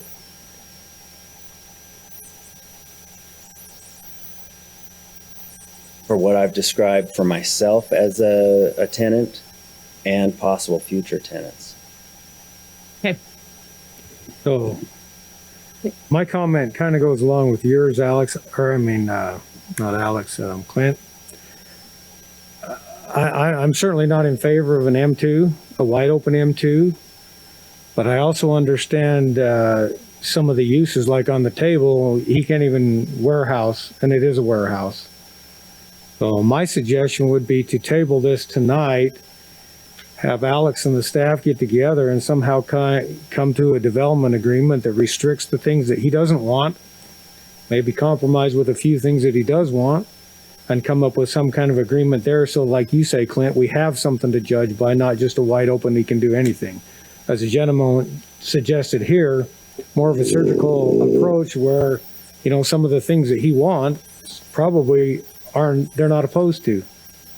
But just rezoning it at M2 opens the door wide open. So my suggestion would be for them to get together and kind of come up with some kind of restrictions. And if it's a M1 zone with the development agreement, not an M2, I don't think it has to go to the M2. M1, if you look through the chart, doesn't have a lot of differences, but there are some, is lighter manufacturing, and come up with that development agreement and then decide. I think that'd be good for the residents too. I mean, you know, some of those uses, I don't think, in CP1, I don't think they want to cross. I mean, I don't think anybody wants a gas station across the street, you know, or, you know, just a giant parking lot for some sort of other thing, you know. I think probably with it being fenced and, you know, a little more out of vision and probably just a little less noticeable is probably what they want. And that's kind of what I want. I think that's what works for me as a tenant, and that's what I find most people are looking for. Okay. All right. Thank you, Mr. I mean, it's not the first development agreement we've done. So I've been sitting here playing tennis, and I've come to the conclusion M2, I agree. It's not, I don't think that's going to work. I trust everything that you said to be true, but you know, you're not going to live forever. You're going to be like me and get old one day and want to do something else. And so there's a lot of options that are open. And I understand building a home there. You don't want to start something and then find out the world kind of falls apart in that direction. I like the idea of everyone really to go back, and I'm not a proponent of waiting on things. I don't like it personally, but I think this time, you know, I'm kind of caught off guard too. And I think they need to look, and maybe there's an option, you know, for something that's, you know, and I realize, you know, the minute you open the door, you got to be careful what you're allowing in, because it doesn't just apply here, it applies everywhere. So whatever we do decide on, we have to realize that that's exactly what's going to happen. But I do believe that maybe they can go back and look at something and maybe find something that, you know, I think there's a lot of things out there besides, you know, if you want outdoor storage, then maybe we put, I don't know the term, but restrictions on it, that type of thing. So we're not looking at 40 feet of onion crates, and I don't mean to use that, but you know what I mean? So it's not sky high, you know, and things like that. But, you know, I think you got an opportunity to make it viable for you, you know, and also, you know, fit where you're at, you know, if you go back and, you know, I don't know how we do that. I'm a rookie at this stuff, and, you know, but I feel we need to have some input in a circle that try to get some information. Okay. Thank you, Mr. Thomas. And one more last comment, if you could.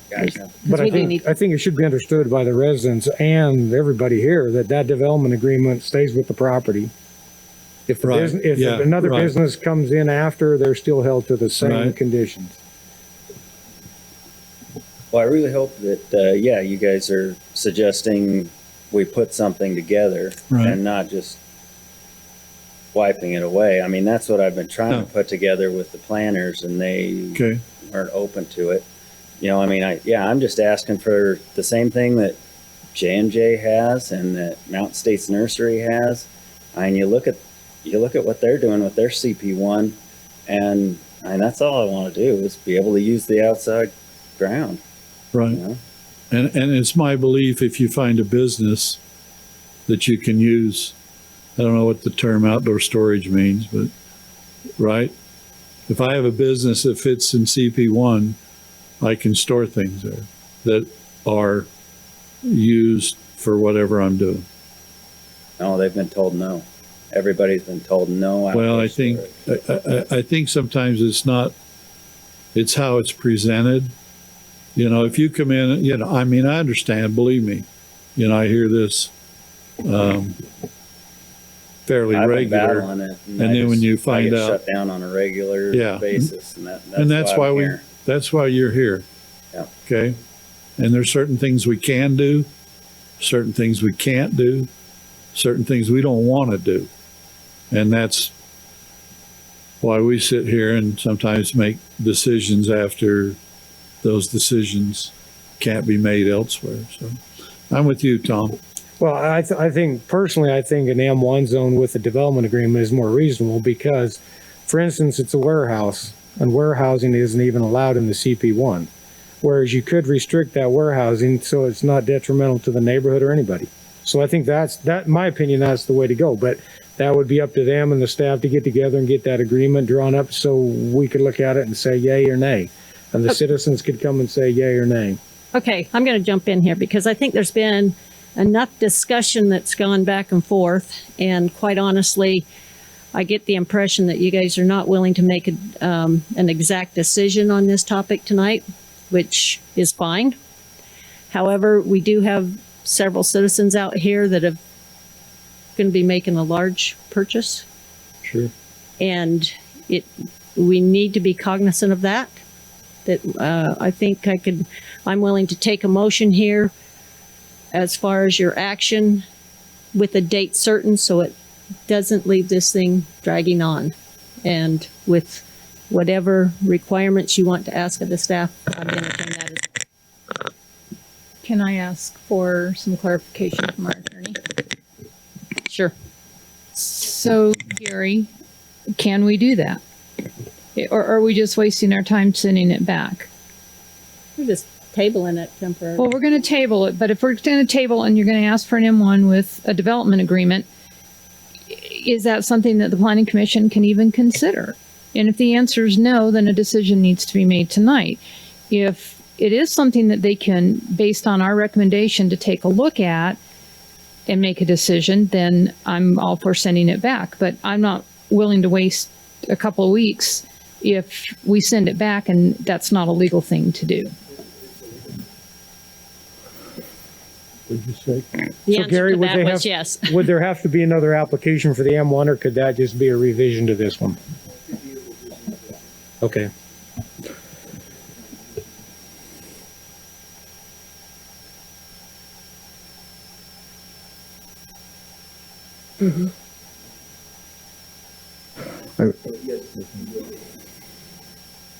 And we have this business in front of us. I think we can make a motion on the business in front of us.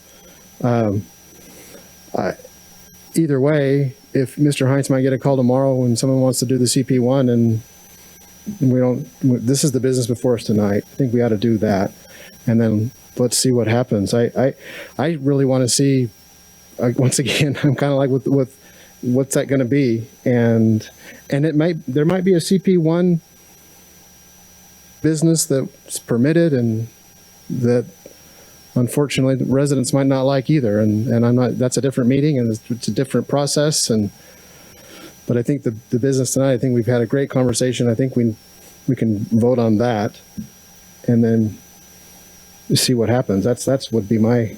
And certainly what I've proposed here is I think enough discussion has gone on. I feel like we've gotten, we certainly have heard from both sides, but I think we do have other business. Not that I'm trying to hurry this up. I think I want everybody to know I really believe in a full discussion and have allowed the discussion to go on. And I think we're now at a point, because I'm hearing the repeats, that we do need to take action. Okay, I'll make the motion that we table this for tonight for 2 meetings from now. Well, if it has to go to the Planning Commission, that might not work. So I would say, what kind of timetable would you look at it to get to the Planning Commission? Could you get it to them in next week, but the next week's meeting? Get together with Alex and kind of come up with something, or is that too soon? Well, maybe just really briefly, I want to make sure we all understand what it is we're talking about potentially doing here. And I think, and I know we've talked about this a lot, but just to defend, I wasn't a part of those conversations. It was some of my staff, but just to defend that process a little bit. When someone comes in to ask us about a certain use for a property, we have a table of uses that are allowed or not allowed in the code. The purpose of that zoning code is to give predictability not only to the surrounding property owners, but also to the person that owns the property.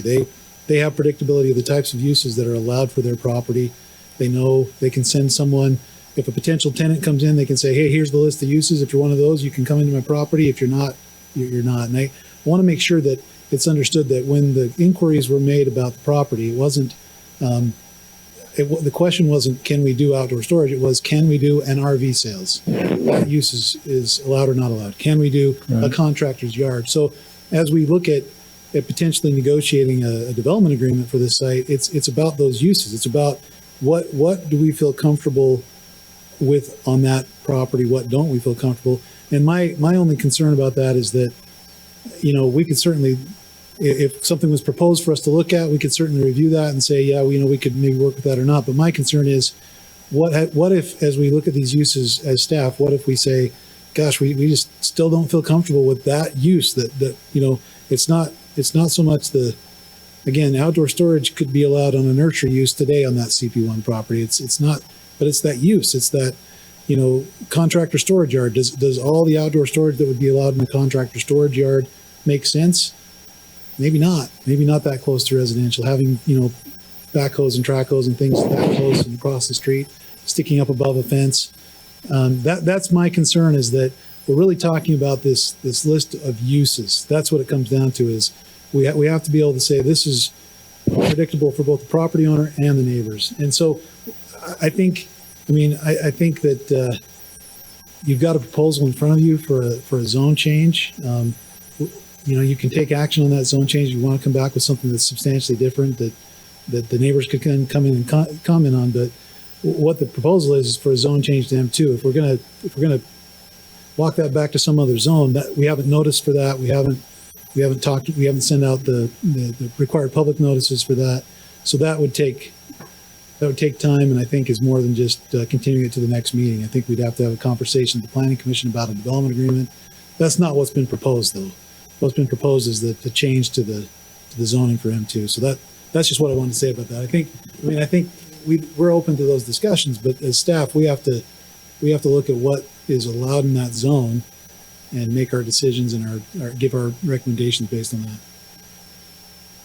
And I appreciate that, Chad, but as me sitting here as a council person, he's requesting a zone that I'm not totally comfortable giving him, but I might be comfortable in giving him some of the uses with the development agreement that only that zone allows. So that's where I'm coming from.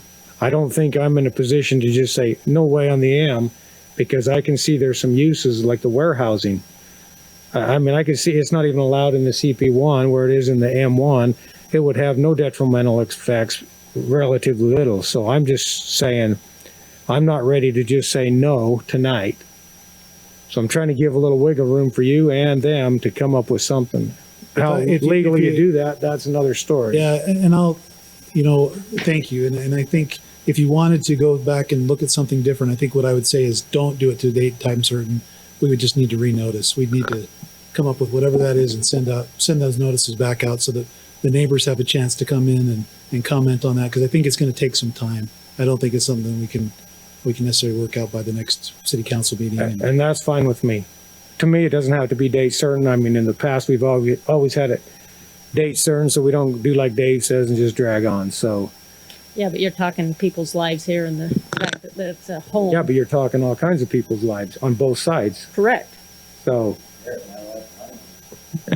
I'll stick with my motion to just table this for tonight and have them get together and see what they can come up with. I second it. Okay, it's been moved and seconded that we postpone the decision here on the rezone request. I'll take a roll call vote on this. I'll start out with Mr. Day. Yes. Councilmember Fitzpatrick. No. Member Morris. No. Councilmember? That was a yes. That was a yes? I'm sorry. Yes to table it. What? Yeah, so we basically, right now, we have a tie. We have 2 in favor to table it and 2 against tabling it. Which then comes down to me. And I am going to go with, yes, let's table it. Let's give everybody an option to see if they can find out a better solution right now. Okay. That concludes item number B. We will now move on to item number C, which is amend the municipal code. Chad, do you mind taking that one?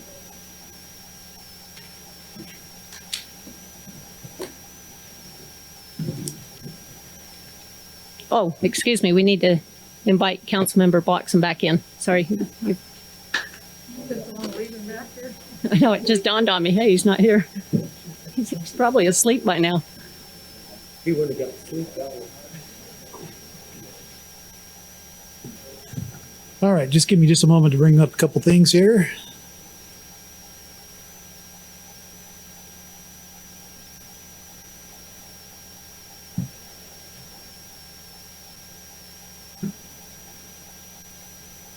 Is that no longer? Okay, we talked about this at a previous meeting and just in our work session before this meeting, but these are some proposed amendments to the land use definitions and regulations. This was initiated by some requests from some folks that are wanting to develop a true mixed-use project with a mix of uses that share the same building. And they had requested that we look at our use table to see if there's some things that could go in mixed-use zoning specifically related to some light manufacturing, some those types of uses that would be conducted interior to a building that would have fewer impacts, but that would give greater flexibility to those mixed-use zones. As we looked at that, we determined that there was an opportunity for us to look at some other things related to direction we received from the Planning Commission on consolidating some uses, on looking at permitted versus conditional use for some of the uses that are out there, and also looking at just some regulations that could allow for some of that flexibility in those mixed-use zones. So that's a background. I'm not going to go back through the entire presentation that we did a couple weeks ago, but I do want to just reiterate that one of the big issues on these use amendments is to look at mitigating any negative impacts from those light commercial flex manufacturing type uses. So in this case, sound's a big one, and we looked at what's a relatively good sound sound level that people could operate at that would be not something that would be out of the ordinary with a residential use or consistent with a residential use. You can see those sound levels on that decibel chart there. You start to get into 90 decibels with a hair dryer, and busy restaurants right around 85, 90. Some of those other uses, city street, that's an adjacent city street, loud radio in that 70 to 75. So as we looked at those, we proposed to set that decibel level at 85. One of the concerns as we talked about that issue with the council and with the Planning Commission was, does that apply across the board? Does that apply all day long into the night? As we looked at these uses, we wanted to make sure we could try to be compatible. We looked at when that could be appropriate. I'm going to jump back to some of this in just a minute, but the sound that we propose as part of a slight amendment to the code after meeting with some of our council members would be to limit those hours of operation so that the sound is limited and those impacts are limited. 9 p.m. to 7 a.m. And that would be on those light industrial uses that don't necessarily share a wall with a residential use. And on those that do share a wall, we'd increase that a little bit and say 6 p.m. to 8 a.m. for those. Sundays are prohibited on both. Saturdays are prohibited on the one that shares the wall, just to try to give a little extra,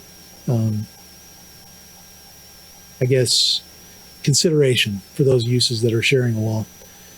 So that's a slight change from what's in your packet, but that's what we would propose to address that concern that was raised. It was a good concern by some of our council members. Other things that have changed since that version that you saw, just go quickly through those. We've looked at I keep scrolling back and forth. I apologize for that. But we looked at some of the uses that would require a retail storefront area. We've determined that some of those light commercial flex manufacturing areas might have a little retail store area where they sell some of the goods that they make there. And so we want to make sure that is something that could be included as part of that. And that would also apply in some of those zones where it's not a mixed use zone, but a light commercial flex, like a CP1 zone, for example, where light commercial flex manufacturing is now allowed. They could have a retail component with that. Other changes related to, this is in your packet, but we wanted to make sure that as we look at these live work units that we're being sensitive to the fact that there are areas that are more commercially viable than others. Right now our code has a 12-foot first floor requirement. We've recognized that on some of those side streets that probably is not as commercially viable, and that could potentially go down to 9 feet on some of those live work units. Specifically to those that do not front onto Main Street, that could be used for residential and or commercial uses, could have maybe a smaller ceiling height, and then putting those 12-foot ceiling heights where they make sense on the Main Street frontages where you want to have flexibility. One of the thoughts is that you want to make sure that even though you might allow residential there, if you have the 12-foot ceiling heights, someone could come back and establish commercial use later on. And we want to make sure that those are on those most viable commercial frontages and give some flexibility for those that are not right on one of those busier streets. Main Street really is the street for our MU and our MUTOD, where we would anticipate those types of mixes of uses vertically, and in some extent, vertically is the issue there. So that is the new information. We gave you a lot of information before. I've got the land use table also open here. I can go back to that. You can look at those uses that we propose on the various zones. Tim went through this before. I'm not going to take the time to go through it again, but if it's got an L and a 1, 2, 3, or 4 on it, that means there's some limitations to those uses that apply. I can bring those up for you if you'd like. Those are actually in your packet, and I could find that page number for you, but what those L1, 2, 3, and 4 mean. That is the recommendation. The council approve these changes to the land use table and to some of our definitions to consolidate some of these uses and to allow for some additional flexible uses in our MU and MUTOD zone, along with some of the other zones. The Planning Commission did review this after making some good changes, some good suggestions, did forward a recommendation of approval to the council. And I'd be happy to answer any questions if I can. Council, have any questions on this? I have a comment. I think you've done real well on it, Chad, except for I have a little question on the hours. 9 p.m. and 7 a.m. seems a little late and a little early. On the sound? Yeah. I'd feel more comfortable if it was like a little earlier in the evening, a little later in the morning, like the other one.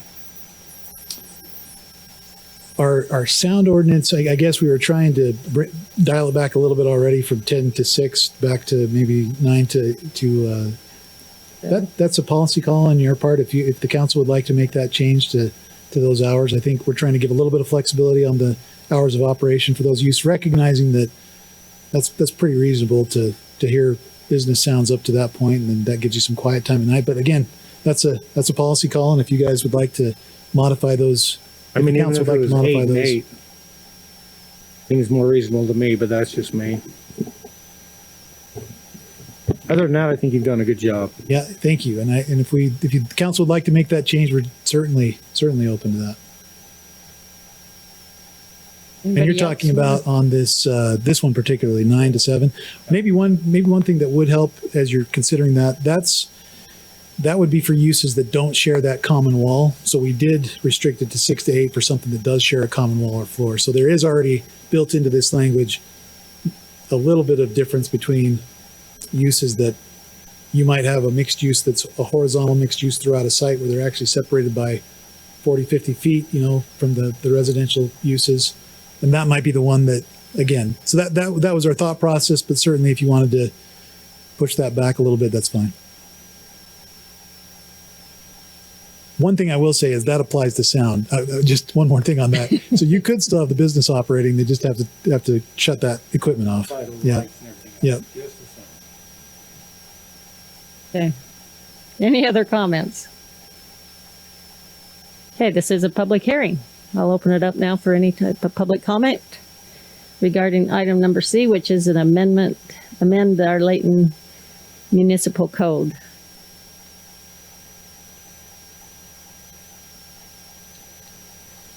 Okay, seeing that there's none out there, and I just want to verify, since even though we've asked everyone to turn in any type of questions online, to do so by 3 p.m. today.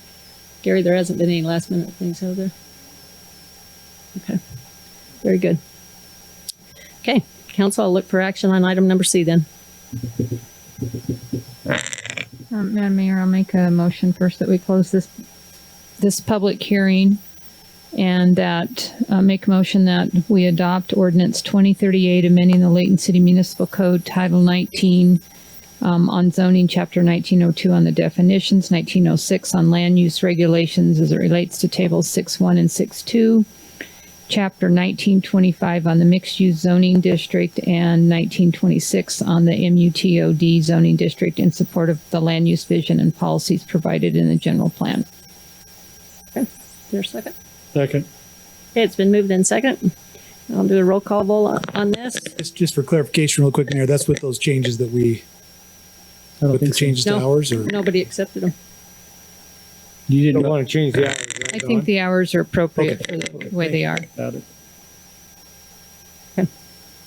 Okay, so there's a motion on the floor and a second. Councilman Bloxham, Aye. Councilman Day, Yes. Councilman Fitzpatrick, Aye. Councilmember Thomas, Aye. Councilmember Morris. Aye. Okay, that's unanimous. So it's been moved and passed, and the public hearing has been closed.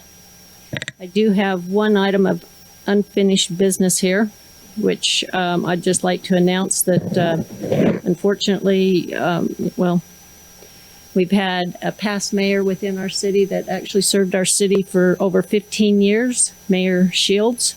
He did pass away this past weekend, and he began his term in 1970, and so I think it goes with the acknowledgement that we need to let the folks know that a mayor that served our city very well has passed, and that his services will be on Monday.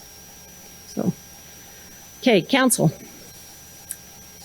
We have I'll look for a motion to close our council meeting and move back into a work meeting. Closed door meeting. Or we have to go into a work meeting first, and then we can go into a closed door. So I'll look for a motion to close our council meeting and move into a work meeting. I make a motion that we close this meeting, whatever it is, council meeting, and move into closed door session, whatever you want to call that. Okay. Work meeting. Okay, Second that motion. it's been moved in second. All in favor? Oh, Aye. Okay, now I'll look for a motion to go into, right now, to open up a regular work meeting. And with the motion, I know you stated it as one, but it has to be two separate ones for the minutes. Sorry, I know that for clarify earlier. You have to do it again? So I can't, I need you to say that we will go into, that we are now opening up a council meeting, going into a closed door. Excuse me. God, I'm all screwed up now. We're opening up a work meeting to move into a closed door meeting to discuss the purchase, exchange, or lease of real estate property.